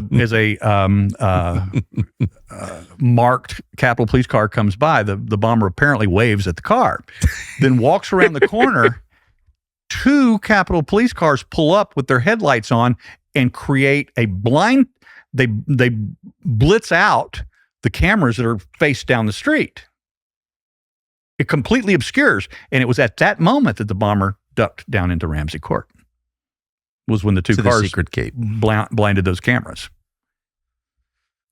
So who was that person? We want to go there? Yeah, I mean, you're being sued for saying this, so I just want to be completely clear. I have no clue. I'm not endorsing your position at all. You're being sued by one of the worst lawyer, in my opinion, the worst lawyer I've ever dealt with in my life. So, and which I hope we can get into. I have no idea if what you're saying is true. I'm not impugning the character of anybody. I'm sure there's another side to it, but I'm interested in the story, and this will presumably come out in trial if your case goes to trial. So, well, just tell us about your reporting. Like, how did you go about figuring out who this person was? Exactly. Look, in our reporting about January 6th, I've not just obsessed for 5.5 years over the pipe bomb. Right. I've been on the pipe bomb and then been off the pipe bomb. And it is in some ways the most interesting story because, like, the U.S. government tells us there was a simultaneous bombing of the two-party headquarters, and it was like super dangerous and it was an act of terror, and then they never mention it again or release any relevant information. So, I mean, for 4 years, I've been wondering, and that's why we're having this conversation. So I'm just interested, how did you go about trying to ascertain the identity of this person? So this is what was happening at the time, is that going back to the initial part of our conversation where I learned that there were elements of our Department of Defense, Department of War now, in the crowd. Not knowing what their reasons for being in the crowd were, I have no idea. But I was very curious why, in a very small area of the Capitol on the west side, 3 people died of heart attacks. So you had 2 gentlemen early on, one before the first less lethal was ever fired, one that a lot of people have claimed were murdered by Capitol Police and was hit. They say he was hit by a less than lethal. No, he wasn't. We've seen the video from every angle. He was never struck by a less than lethal device or launcher. And then the third one was Roseanne Boylan up near the tunnel. 3 people dying of heart attacks within 50 yards of each other at any event ever in the history of the world has never happened. So I'm very curious about this. I know that particular element or unit of our armed forces has a weapon. It's called an agitation weapon. It is a directed energy weapon, backpack size. We just learned a lot about that from the invasion down in Venezuela, the discombobulator that the president called it, the discombobulator weapon. So I started investigating the source, the use, who in our government has the agitation weapon, and what its uses were. I learned that one of its uses was it can make people go nuts in a crowd in a color revolution. Go nuts in what way? A 3-star general, retired from SOCOM, that I interviewed. Special Operations Command. Correct. Told me, yes, that weapon exists. And I quote, "With it, we can stop your heart. We can make you shit your pants. But I wouldn't need that weapon to start January 6th. I would just need 4 or 5 of my best men." That's the exact quote. I interviewed members of that unit about the weapon. I have interviewed former Secretary of the Army about the weapon. All have verified its existence and its quote-unquote prolific use within our special operators community. And I started looking for backpacks in the crowd. I know what the shape is. I know what the design is. I've interviewed 2 people that have participated in the design of that weapon. One of them's a doctor. The other one is a special operator who essentially assisted DARPA in the design of the how to make it field worthy out in the field. And so I started looking for it in the crowd. Me and my team, we're looking at backpacks everywhere. Well, one of the most interesting backpacks that day was worn by a small handful of Capitol Police officers that were up on the upper terrace that early on, before the crowd had gotten violent, started launching less lethals into the crowd. And they were wearing, so they've got their black uniforms on, but they've got military colored backpacks on. So we start zooming in on them in the cameras, and we got totally distracted about looking for a directed energy weapon, because what we found is that this team of less lethal officers were illegally firing into the crowd. They were firing their weapons against policy, against the law, against their own training. In fact, some of them were training officers in the use of less lethal, and they were using them in what's called a criminally negligent manner, shooting people in the head, in the crowd, in the face. They were shooting their own officers in the back of their helmets. Oof. On the front line. You could see the pepper pellets go explode off the back of their helmets. So we decided to do a story on the use of less lethal. Got distracted from the directed energy weapon story. And because we found all this fresh video, And so we needed to identify these officers. So we're going down the line. We identify 1, 2, 3, 4. And then there was one officer we couldn't identify. To be honest with you, we didn't know if it was a male or a female. But this officer was firing the pepper ball gun that was hitting people in the head. It's a point blank range, by the way. Very close on. These were not misfires. And I have a source, one of my earliest sources at the Capitol Police on January 6th investigation was a CDU officer, Civil Disturbance Unit of the Capitol Police. And the less lethal team is part of CDU. So I called my source and I then sent him a photograph, still shot of this officer. And he immediately went, "Oh yeah, that's Shauni Kerkhoff." I said, "Well, who's Shauni Kerkhoff?" He said, "Oh, she's a great cop." He said it was she was, always a good hang. She was fun to be around. She was a good friend, but it was kind of weird. He said when she left the Capitol Police about 6 months after January 6th. And when she left, she wiped her social media out. She changed her phone numbers and her email, and we all lost contact with her. We were friends. We lost contact with her. And he said, we heard that she might have went to one of the 3-letter agencies, or he said maybe it was Defense Intelligence or something. But anyway, that's what we heard. And I went, oh, okay. So now I have a name, right? And so I start looking for this name. Well, turns out Ms. Kerkhoff was the first person to ever testify in the very first January 6th trial, the trial of Guy Reffitt in the summer of 22. She's the first person to testify in the very first trial.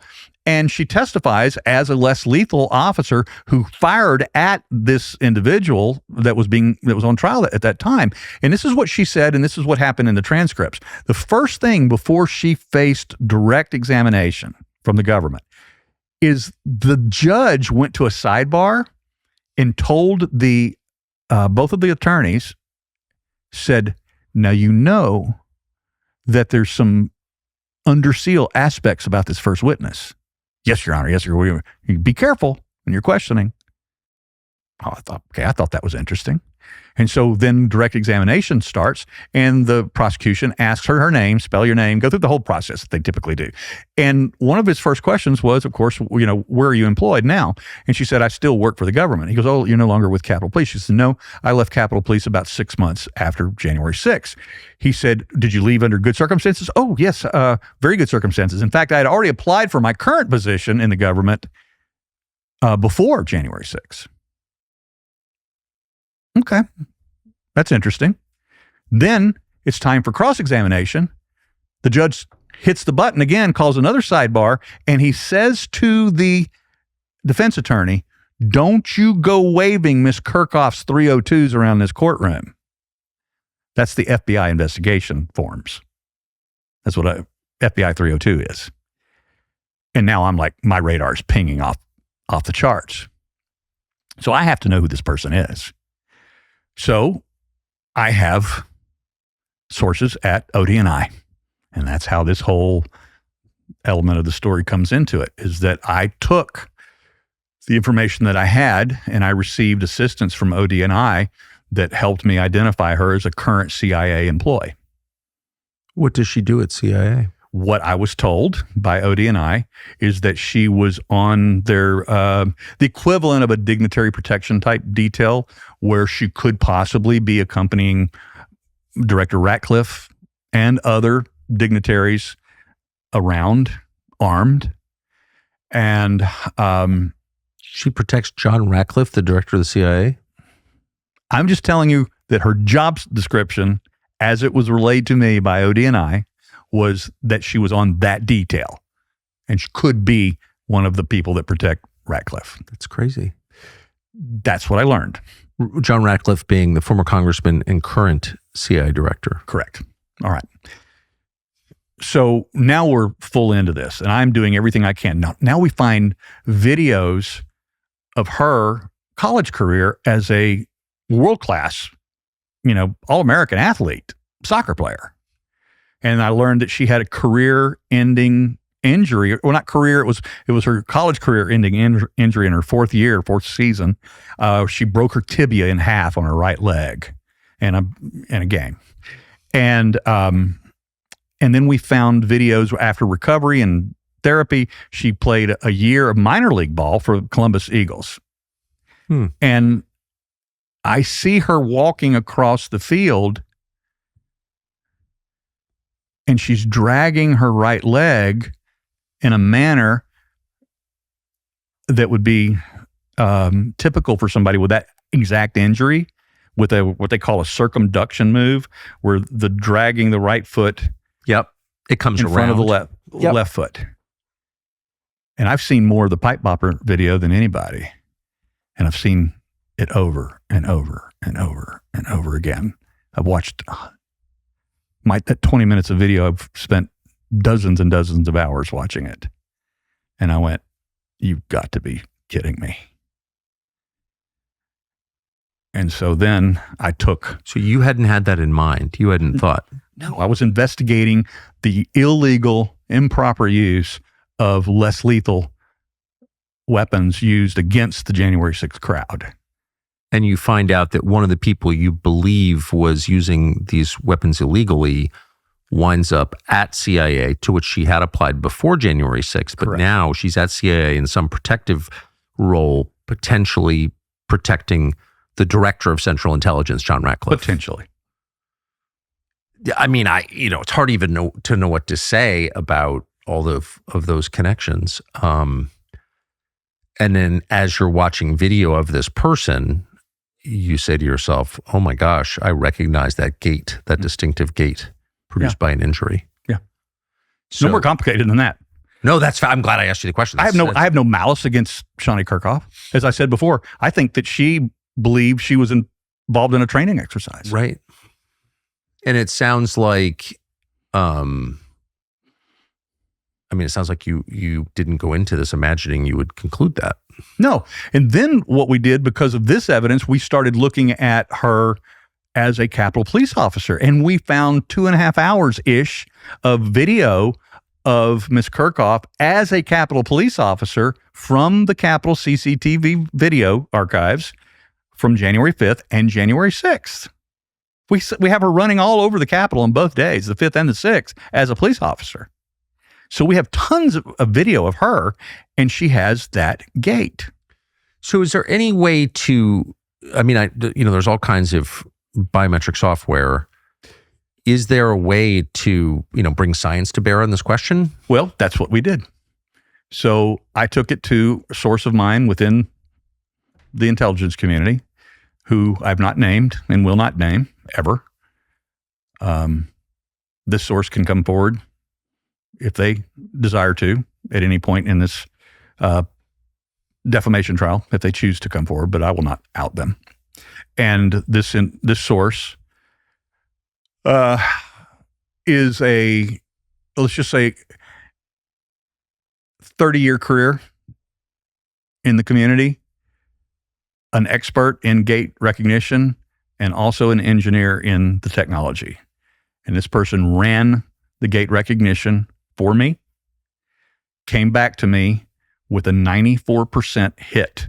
So I turned over as much video of the hoodied January 5th pipe bomber and Ms. Kerkhoff's footage, both as a soccer player and as a Capitol police officer. The software came back with a 94% hit, but the expert analysis, human analysis, was 98% match. So when I'm asked, how sure am I that she's the bomber? I'm 94 to 98%. So, pardon my ignorance, is gait recognition software commonly used by intel or law enforcement agencies? As a matter of fact, FBI used gait recognition technology to disclude a January 6th pipe bomber. They had, as one of their persons of interest, a gym owner over in Virginia across the river who had, believe it or not, an odd gait, but more importantly, had a receipt for having purchased the identical type of rare Nike collectible shoe that the bomber was wearing that night. Nike Air Max Speed Turf 2018 edition is what the bomber was wearing in a very specific color scheme, gray, gold, and black. And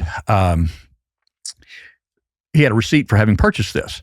So they ran gait recognition on him and eliminated him as a suspect.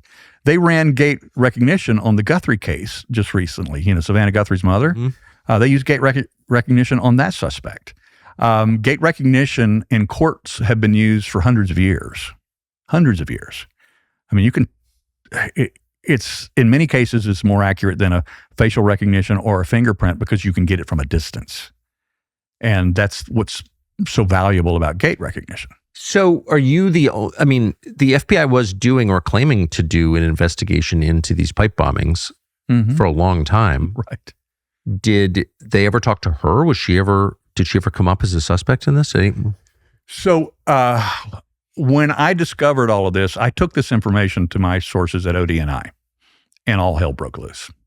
So following the law, following procedure, Tulsi had a special group called the DIG, the Directors Initiative Group, which was shut down and dissolved because of this story. Yep. By CIA. By CIA, of course.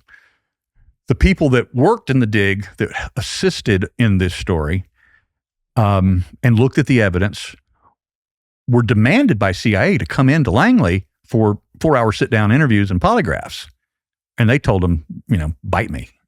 It's like, you forget that ODNI, we oversee you. It's not the other way around. And they did. The point of DIG, one of the things that DIG was doing is looking into mysteries in which the federal government had the necessary documents to show what actually happened in a bunch of different stories, right? Yeah, I had taken, because I believed it was a possible public corruption issue. Nobody in the intelligence community trusts the FBI. And I'm sorry. I'm sorry to all the I can verify that Trump supporters out there, but they don't trust Kash Patel's at all FBI any more than they trusted. And in fact, knowledgeable people in the government will always tell you that the FBI kind of gets a pass. CIA gets a lot of attention for being evil and killing people and all this stuff, but like in real life, you're afraid of the FBI. Yeah, because they're the ones that can harm you domestically. That's right. Yeah, people are afraid of the FBI. That's absolutely true. Right. So that's why I took it to ODNI. FBI would have been the natural people to go to with this, but I've been through this. I've taken a public corruption Office issue. of the Director of National Intelligence. Correct. Right. So that'd be Tulsi Gabbard until recently. And I took it directly to the DIG, the Directors Initiative Group within the FBI. And I took this name of this person. Actually, they are, as I said, they were the ones that discovered that what her job was at CIA. And then they drafted a memo. Now, this was just a draft memo. It had never been complete. Still had the yellow, markings on the memo. Had not been approved for distribution, but the deputy director of ODNI, I call it a leak. It's not. It was a pass along to the deputy director Ellis of CIA before the draft memo was complete. This was done before our story about Miss Kerkhoff was published on November 8th of last year. So this draft memo was being circulated. It was given from the deputy director, Tulsi's deputy director, to deputy director of CIA, who gave it to FBI, who gave it to the White House and leaked it to the press. The White House had it the day before our story came out. 2 days before our story came out, Ms. Kerkhoff's partner gets a call from the FBI and said, "Oh, we're going to raid your house tomorrow morning." Now, they got a 12-hour advance notice that their house was going to be raided. That's not standard operating procedure, by the way. So on the morning, Friday morning, November 7th, FBI shows up and they're there all day. Now, I have no idea that the FBI is raiding Ms. Kerkhoff's house, but what I learned was from one of my Capitol Police sources. It was about 1 or 2 o'clock in the afternoon. "Hey, your girl's, her house is being raided right now." And so we sent our, I was still with the Blaze at the time. And so our acting editor-in-chief at the time, Chris Bedford, lived in Alexandria where Kerkhoff lives. And so on his way home, he drove past the house. And sure enough, they're all out there. We've got uniformed and plainclothes individuals, local cops, FBI, are all milling around that house. This is the day before our story came out.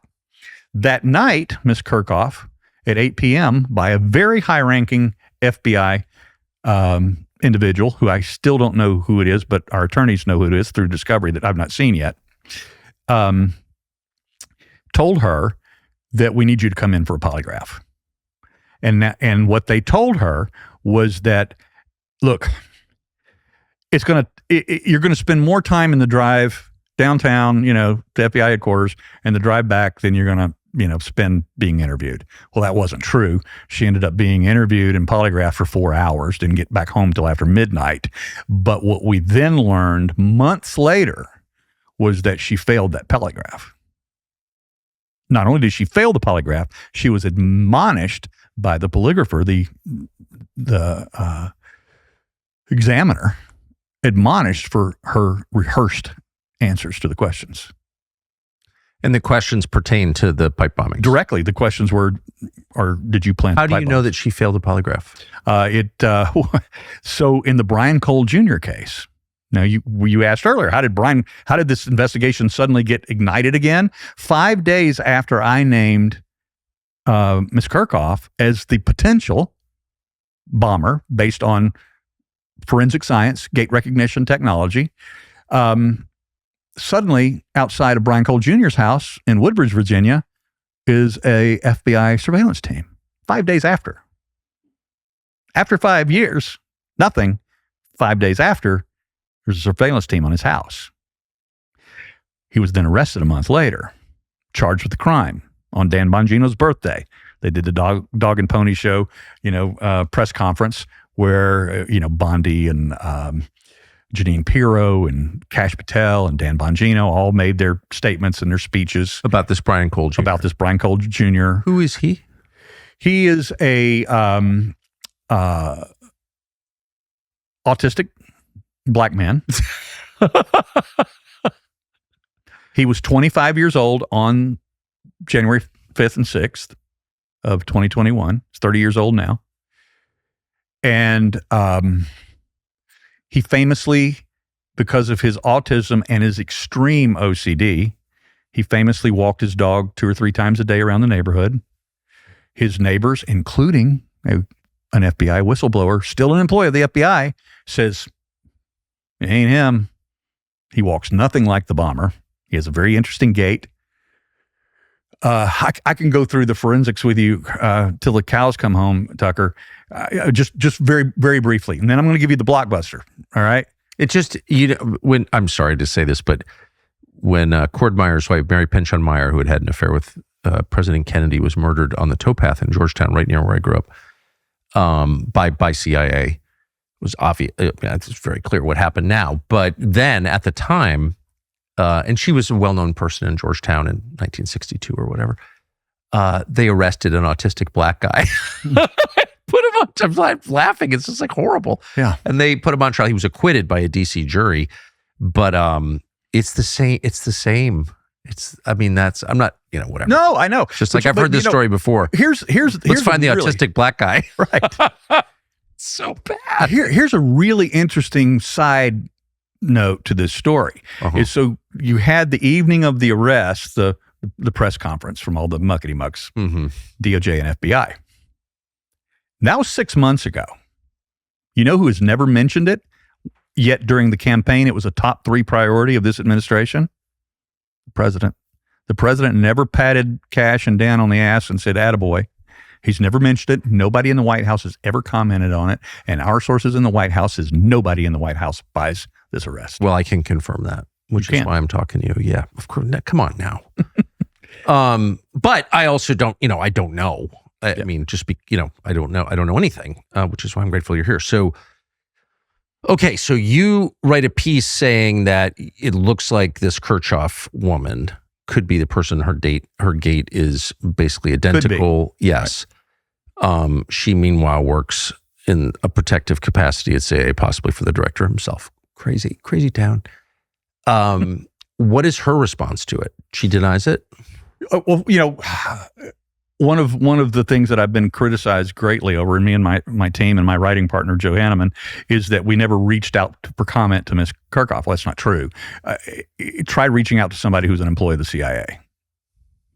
Yeah, I have. Her background has been scrubbed. Now, Right. I did find her address. We found that. I could have knocked on her door. I didn't do it. Shame on me. Okay. So I should have could have knocked on her door. We contacted everybody else. At 9:00 the next morning. So our story comes out on a Saturday morning. 9:00 on Sunday morning, November 9th, at 9 a.m., I'm in a hotel in D.C., and I get a call from the frickin' CIA. It's the chief public affairs officer at the CIA, calls me at 9 a.m. from home with a crying baby in her arm. I can hear the baby crying. She's going, excuse me. She goes, look, I'm just calling you to let you know that you got one aspect of your story wrong. I went, okay, right, great. What one aspect did I get wrong? She said, you got Ms. Kerkhoff's job description wrong. Now, the job description that I published, I didn't make up. That was what Odie and I, who has access to the entire intelligence community database, read off to me and told me what her job was. But instead, she said, no, she's just a security officer at Langley on the campus. That's all she is. Security officer, Langley. And so we corrected the story. I mean, we didn't correct it. We just made, But she didn't say our employees was not the pipe bomber. No, nothing like that. She actually even said, I don't want that one little thing, to take away from the veracity of your story. She said that. And thank you. So I notified my editors. They made the note, to the story.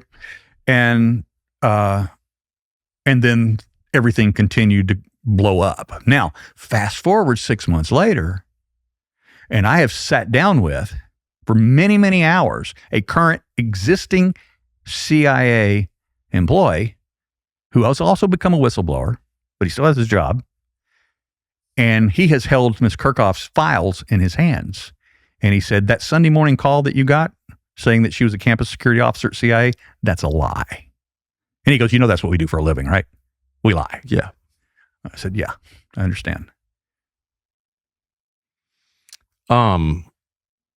So what did FBI say about this? Did you call Dan Bongino or Kash Patel to ask their view? Well, I have reached out to Bongino on many occasions, and this is part of the story is that in my reporting about the new FBI, I've been very critical of them, especially after their abandonment of the whistleblowers, because that was one of Patel's promises, was that they were going to make the whistleblowers whole. That was one of Bongino's promises. They were going to make the whistleblowers. And we're talking about the whistleblowers that had whistleblown about the COVID regime, about the mandates related to that, about January 6th, the guys that were told to go out and SWAT raid grandmas, for misdemeanor offenses, something the FBI had never done in its 100-year career, history of the agency, the bureau. And so I'd become very critical. And 5 times that I know of, and I only know this because the executives at the Blaze relayed it to me, 5 times individuals from the 7th floor of the FBI, the Hoover building, called my bosses to try to get me fired at the Blaze. What? Yes. Who? Do you know who called from FBI? Dan Bongino called twice. He was the first one that I was to try to get you fired? Yeah. Well, first of all, to complain. Then it escalated from there. Did he call you?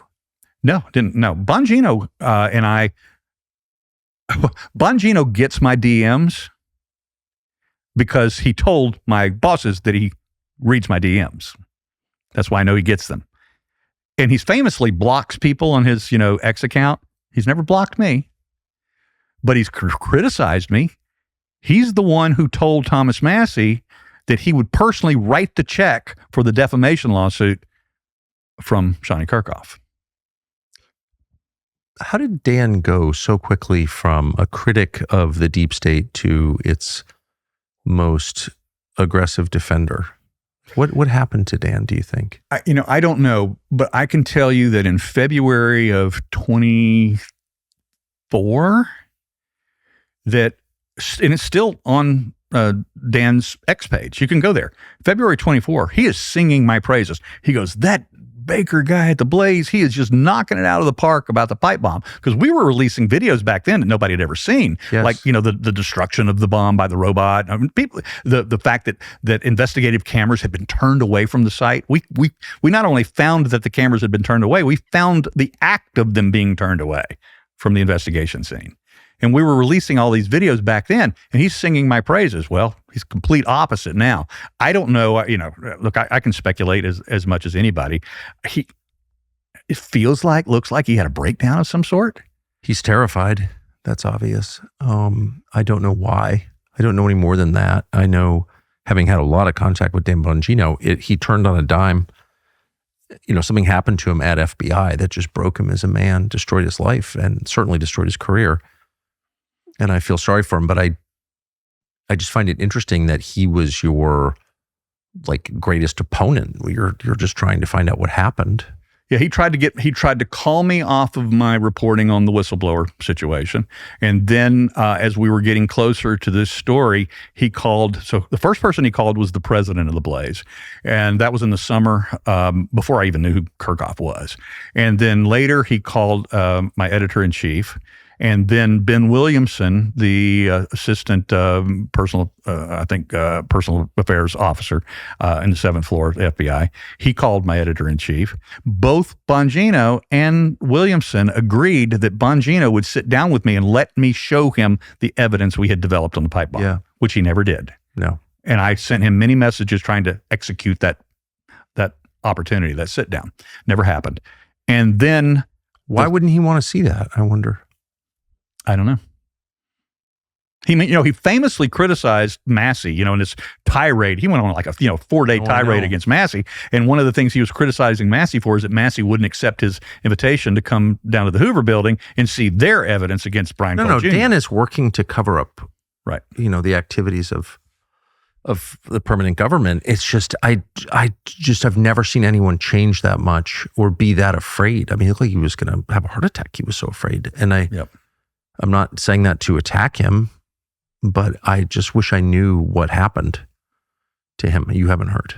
No, I know. But you noticed the change I'm talking specifics. About. Yeah. But what I do know is that he made 2 calls to my bosses. Ben Williamson made 1 call. Marshall Yates, who was the congressional liaison to the FBI, formerly general counsel staffer for Thomas Massey, before he went to FBI, he called my bosses. He definitely was trying to get me fired. Marshall called the White House. He called Congress members. He did media sources, everything they could to try and... And what was your crime again? My crime was reporting on Kerkhoff. And I allegedly was the person that received leaks of both files and technologies from Joe Kent, the director of national counterterrorism. Did you? No, not. In fact, before I left the Blaze, the week before, I got a call from Daily Wire, reporter Daily Wire, 9:30 at night at home, and he said, "Hey, I'm calling to comment from you on a story that I've got." I said, "Okay, hit me." He said, "I have 3 different sources from the intelligence community who say you were the recipient of leaks from Joe Kent." And I just busted out laughing in his face. I said, "Well, first of all, who are the 3 sources?" I can't tell you that. I said, "You have 3 people from the IC telling you that I received technology and leaks from Joe Kent." "Yes, that's what I have." 15 minutes, I just went off on him. And he finally went, okay, I believe you. And then they didn't publish the story. Yeah. But everybody else did. Reuters did, New York Times, everybody else published stories about it. So what was Kerkhoff's response to your piece? Was through attorneys. I mean, she has never spoken herself until, guess what she got? She got the Ray Epps treatment from the New York Times. And they did the full puff piece on her. They made her into the sympathetic figure that I had defamed and falsely accused of being the bomber. And that reporter called me, and I did an hour and a half the first session and 30 minutes of follow-up with that reporter. I went through everything. That reporter had no idea that she had flunked, the polygraph. I went through tons of evidence and information that we have. And so I read somewhere that she said there's video of me with my dog or my puppy during the hours in question when the bombs were planted? Again, we have 3 sources from the FBI who called CBS, and it's told CBS News that they had an alibi video of Miss Kerkhoff on the evening of January 5th while the bomber is running around at RNC and DNC, is that she is home, and I quote, playing with her puppies. Okay. The same 3 sources from the FBI who allegedly leaked that to CBS would also have known at the same time, the same day, that she flunked the polygraph, and they conveniently left that out of the story. Have you seen this video? No, it doesn't exist as far as we know, because it has been under, they have request, the attorneys for Brian Cole Jr. have requested it under discovery, and it's never been turned over. But Claire Locke has changed the story twice now. Claire Locke is the most feared defamation law firm in the world, probably. They famously represented the voting machine company against Fox and many other high-profile cases. Not only did they change the story about the puppy videos twice now, because the CBS version of the story was that she was home playing with her puppies, 3 FBI sources, right? Then the Blaze received, and my partner Joe Hanneman received the demand and preservation letter from Claire Locke prior to the lawsuit being filed. And in the preservation letter, they changed the story to that the video shows her at home caring for her dog, singular. Now, that may not seem like a significant change, except for one big reason. Immediately after the story came out that she was home playing with her puppies, what they didn't know is that we had done a dark web scrape we found her old social media stuff.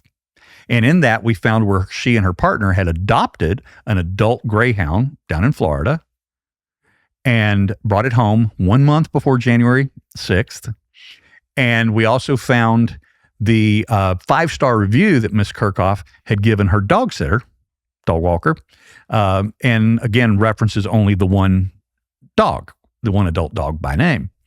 And they didn't know that we'd been able to find these things. And so as soon as that came out, even though I was under a gag order now from the Blaze and I couldn't publish anything about Ms. Kerkhoff directly, I released those photos for proxies who put it out on the web. So suddenly they were embarrassed that it wasn't puppies and 3 FBI sources, right?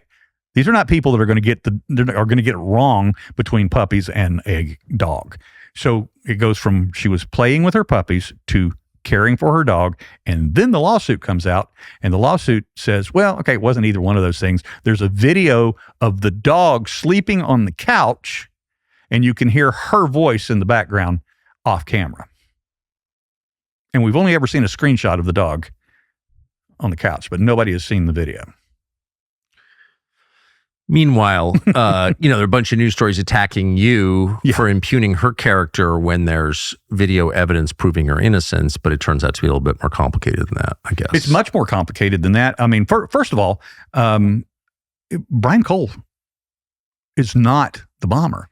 Brian Cole cannot be the bomber. We've made famous by his pseudonym. His name is Armitage, and he is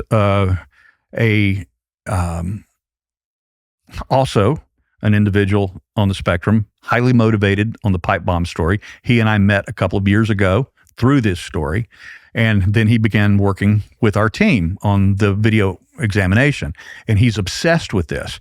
And one of the things that he has been able to discover, and I love his quote, is he says that Brian Cole Jr.'s body is his alibi. We know, because I've been on my hands and knees inside Rumsey Court, measured the bricks in the alleyway behind the RNC. We have a clear shot of the shoe, the foot that the hoodied bomber is wearing. The heel is on the line of a brick. That shoe crosses the first brick, the second brick, and less than half of the third brick. That's a 9 to a 9.5 at the most of that particular shoe. Now, why do I know that? It's because I've purchased 3 pairs of that Nike Air Max Speed Turf shoe. I purchased a 9.5, a 10.5, and a 12. Why did I purchase a 12? Because Brian Cole Jr. wears a 12. Brian Cole Jr. by his mother's own statement, could not. I showed his mother the 9.5 of that shoe. She goes, Brian ain't squeezing his big fat foot in that shoe. I've held Brian Cole's shoes in my hands. All of his shoes are size 12. So why did he confess though? As I mentioned earlier, the demographic known for giving the highest rate of false confessions to law enforcement are autistic individuals. They had him in an interrogation for 2 hours with no attorney present. An autistic, they've just scooped him off the street. He was walking his dog, or he was walking to the 7-Eleven. The dog had just recently passed away. He was walking to the 7-Eleven down the front of his neighborhood. The FBI scooped him up off the street, arrested him, took him in, put him under interrogation. Now, this is a highly OCD kid he's 5 minutes to Wapner. That's who he is. Okay? Very smart, very bright, but very much a creature of habit and routine. Does he have some political motive? Like, what are they saying moved him to do this? Well, what they're saying is that is in his confession that he had taken his cues from the Irish Troubles. I'm sorry? That's the in reaction. Ulster? Yes. The Irish Troubles was where he was motivated. And he says, or they say that he said in the confession, that he hated both the left and the right. He hated both parties, and that's why he planted the devices at the RNC and the DNC. There's one problem with that, is that there were 2 other potential drop sites, because we know from the video evidence that one of those sites was the Congressional Black Caucus Institute, and the bomber changed their mind. Another site was an actual housing unit that houses Congress members and Congress staff members. Those were the 2 other locations where the bomber stopped and chose not to, and then eventually settled on the DNC and the RNC. As I said, there's so many details, and they're all running through my mind, but I want to give you something that we've never released before, and I got permission from the attorneys to give this to you. This was something that Armitage, our video examiner, found. Is after thousands of hours of watching these videos of the bomber, walking through Rumsey Court for the first time, because this kid, our guy, he watches, the first time he watches a pixel set, then the next time he watches another pixel set, and then he's that obsessed with the videos. But that obsession led him to finally see a smartwatch flash on the bomber's wrist. This is after years of watching the same video over and over and over again and never noticed it. All of a sudden, the smartwatch flashes. This is the January 5th hoodied pipe bomber. It flashes again. He tells us about it. So me and now my whole team, we go all of us go all in back to the videos again. And suddenly what we thought were arm stretches and, other motions that the bomber was just making during the stroll, the bomber's talking into their wrist at least 5 times that we can count. There's one problem with that, is Brian Cole Jr. has never owned a watch, never worn a watch, much less acquired a smartwatch and learned to talk into it on the night of the distribution of the pipe bombs. We know that for a fact. Is he pleading guilty in this case? No. Oh, no. In fact, just 3 or 4 weeks ago, there was a superseding indictment where they jacked it up, trying to force them into a plea deal. They jacked it up. They charged him with terrorism and planting weapons of mass destruction. Basically charges that would get him life in prison if he was convicted, thinking that they would scare him, the family, into a plea deal. Because that's even though they weren't bombs. Even though they weren't bombs. And it doesn't seem like he did it. And he could not physically have been the person that did it. He's the wrong shoe size. He's the wrong body shape. Can gait recognition tell a man from a woman? Absolutely. Well, it can tell the gait, and then you can surmise. But most people that have viewed the videos for years have thought that it was a female. That's what I thought looking at it. But what do I know? Right. But you talk about a guy who we've got video of him walking. His gait could not be more antithetical to the bomber's gait. It's highly. He walks almost like a duck walk. Yeah. With his butt out. And, he walks, which is typical of an autistic person, placing heel first. Yeah, right. Or toe first. And, and with the feet out like this, whereas the bomber walks like this with a pigeon-toed right foot, circumduction, planting it in front of the left foot. That's the way the bomber walks. That's the way Shauni Kerkhoff walks. So what is okay, so now you're being sued. Okay, I'm sorry, I don't want to get ahead. So Brian Cole Jr. there's a superseding indictment threatening him with life in prison, trying to get him to plea. Is he going to plea? No, as a matter of fact, at that exact status hearing, the defense attorneys demanded a trial date. Is he in jail? He's in jail. He's been held in pretrial detention. He's in the general population. I thought for sure that they would have him in isolation for his own benefit. Yeah, no, I don't think his own benefit plays a role in their calculations. No, but he actually has a cellmate. He is granted access several hours a day to a tablet, so he is able to communicate with his family through the tablet. He calls all of his family members twice a day on in a rigid schedule.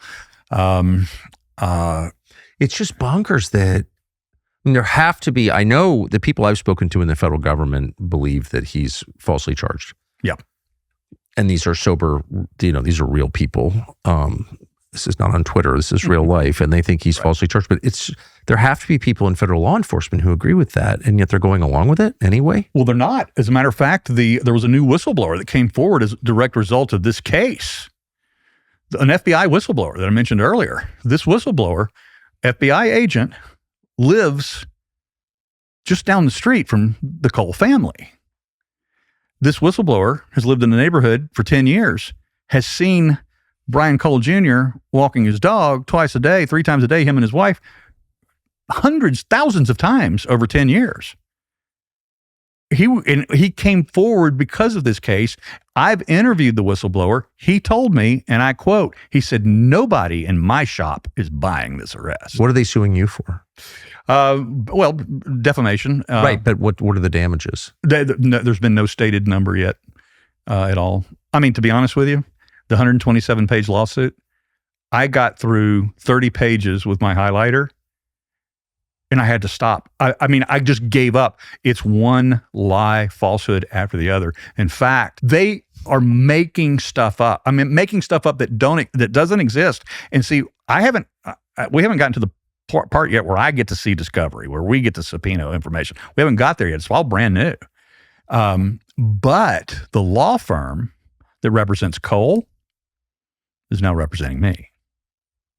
So they have the Cole discovery. I still can't see it, but what they have informed me is that we have nothing to worry about. I want to ask you one last question. It came to my attention several months ago when I was hearing this story from from a couple people in the U.S. government who were very upset about it. Not because they're partisans one way or the other, but because they're human beings who are decent people and believe in justice and not hurting the innocent. That there were people in the government who believed, career people including, who believed that this was totally crazy, that you were right, that you're the one being defamed, and that Brian Cole has been falsely charged. And one of them worked for the Department of Homeland Security and is now dead. This is a story that I heard from a couple of different people who were very upset about it. I don't think this has ever been written about in public. No. Are you familiar with what I'm talking about? And if so, tell me what you know about this. We are deeply involved in the investigation. We have not written about it yet because we don't have final conclusions. But this maybe is what we don't use names, and you can just tell the story. I won't mention his name. So you may not know this, but I had acute heart failure the Sunday before Christmas. The Friday. No, I didn't know that. Yeah, the Friday. So this was the Sunday before Christmas. On Friday, that night, I was in Rumsey Court on my hands and knees with a tape measure, measuring those bricks, the very bricks that the hooded bomber stepped on. I'm measuring the bricks. Saturday morning, I'm over at the DNC measuring the sidewalk and the pavement there to compare so we could establish an exact or as close to an exact shoe size as we could of the hoodied bomber. At lunchtime on Friday, before I did that, I got a call from a member of the intelligence community, decades. He said, we have to meet now. I said, okay, so we met. He picked a place and I met him there. First thing he did is he took my phone away and threw it in his briefcase, which is a Faraday cage briefcase. And then he slid a card across the table. He said, do you know who that is? And I looked at the name on the card. I said, yeah, of course. And he grabbed the card back and he said, he was found dead the day before Thanksgiving. Now, my last conversation with the name on that card was October 29th. And when I took this case to ODNI, as we said before, because ODNI and the members of the DIG who were going to look into this had determined that they didn't trust the FBI either on this case, especially this case.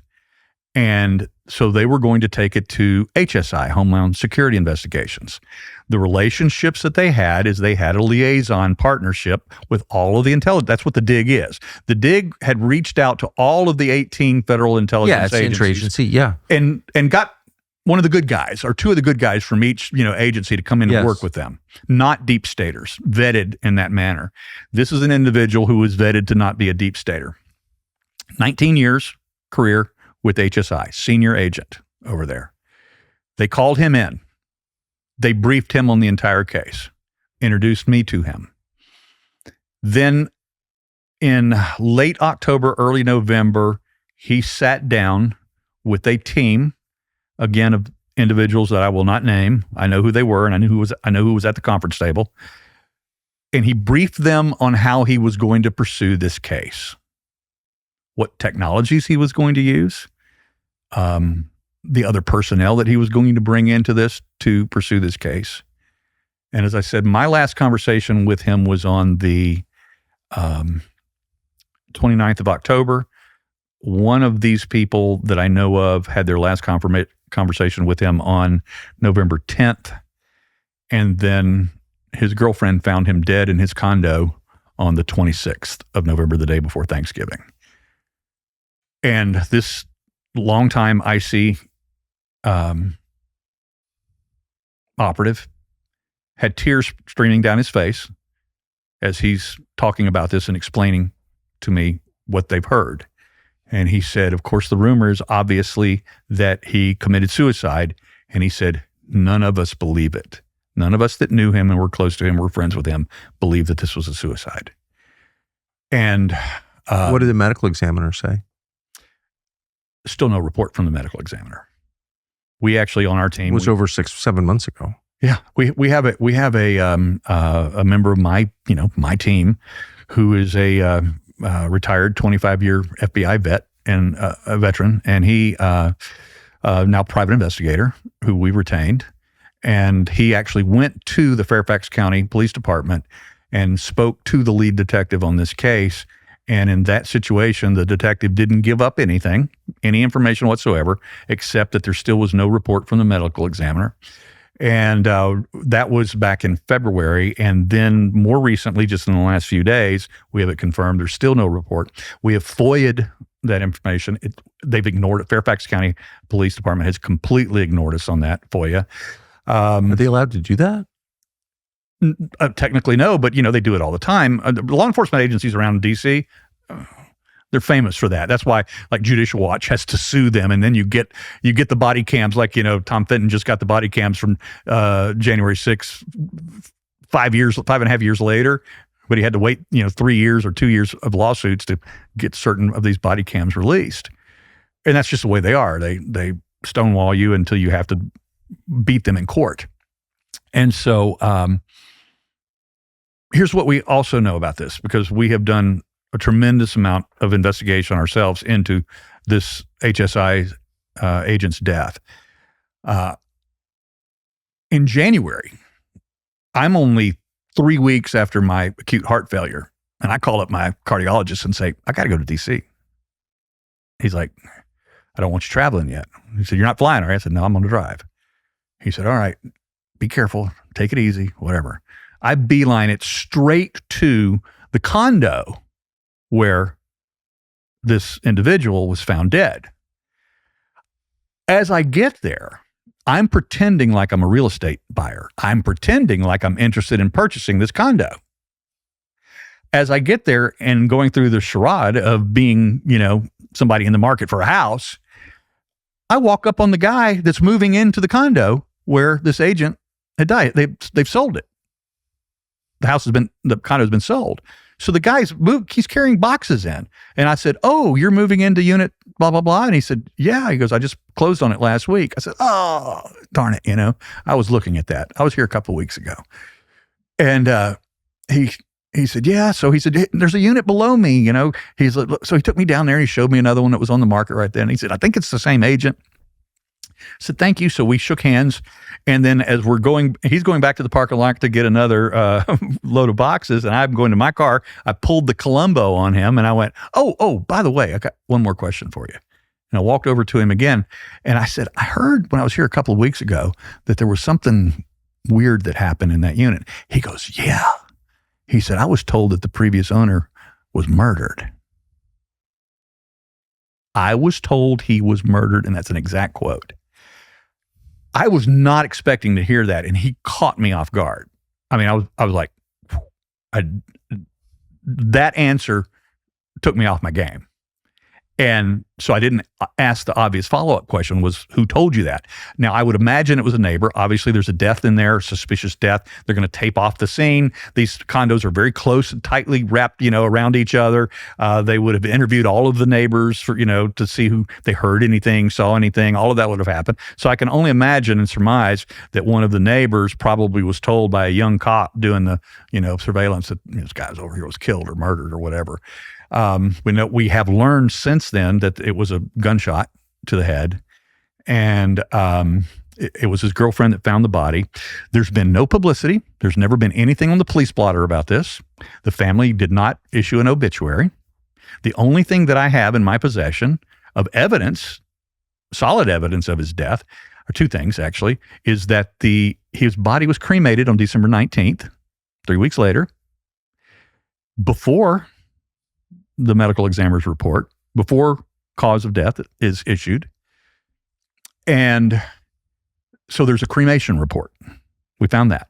And then we also found I was given the internal memo that HSI put out to all of their employees, talking about their colleague who had passed away suddenly and that there were going to be a memorial, get together at a bar for, celebration of life memorial. And, then since then, I have also, through my other sources in the IC, have had questions asked within the Fairfax County Department. They've all been stonewalled. They've all been, stiff-armed away from this discussion. Nobody will talk to them about it. And we don't know. So the reason why we've not gone forward with a story about this is there's just way too many things to, there are elements missing from this to make a conclusion. But the bottom line is the guy within the community with the power and the investigative authority and the tools and the personnel to investigate this case is dead. That's the facts. What a story. I appreciate your taking all this time to tell it. I think it's important to get it on tape. We needed to. Yep. It's like a dead man switch, if you know what I mean. Yeah, I do. Steve Baker, thank you very much and Godspeed. Thank you, Tucker. Thanks for joining us tonight. See you next Wednesday.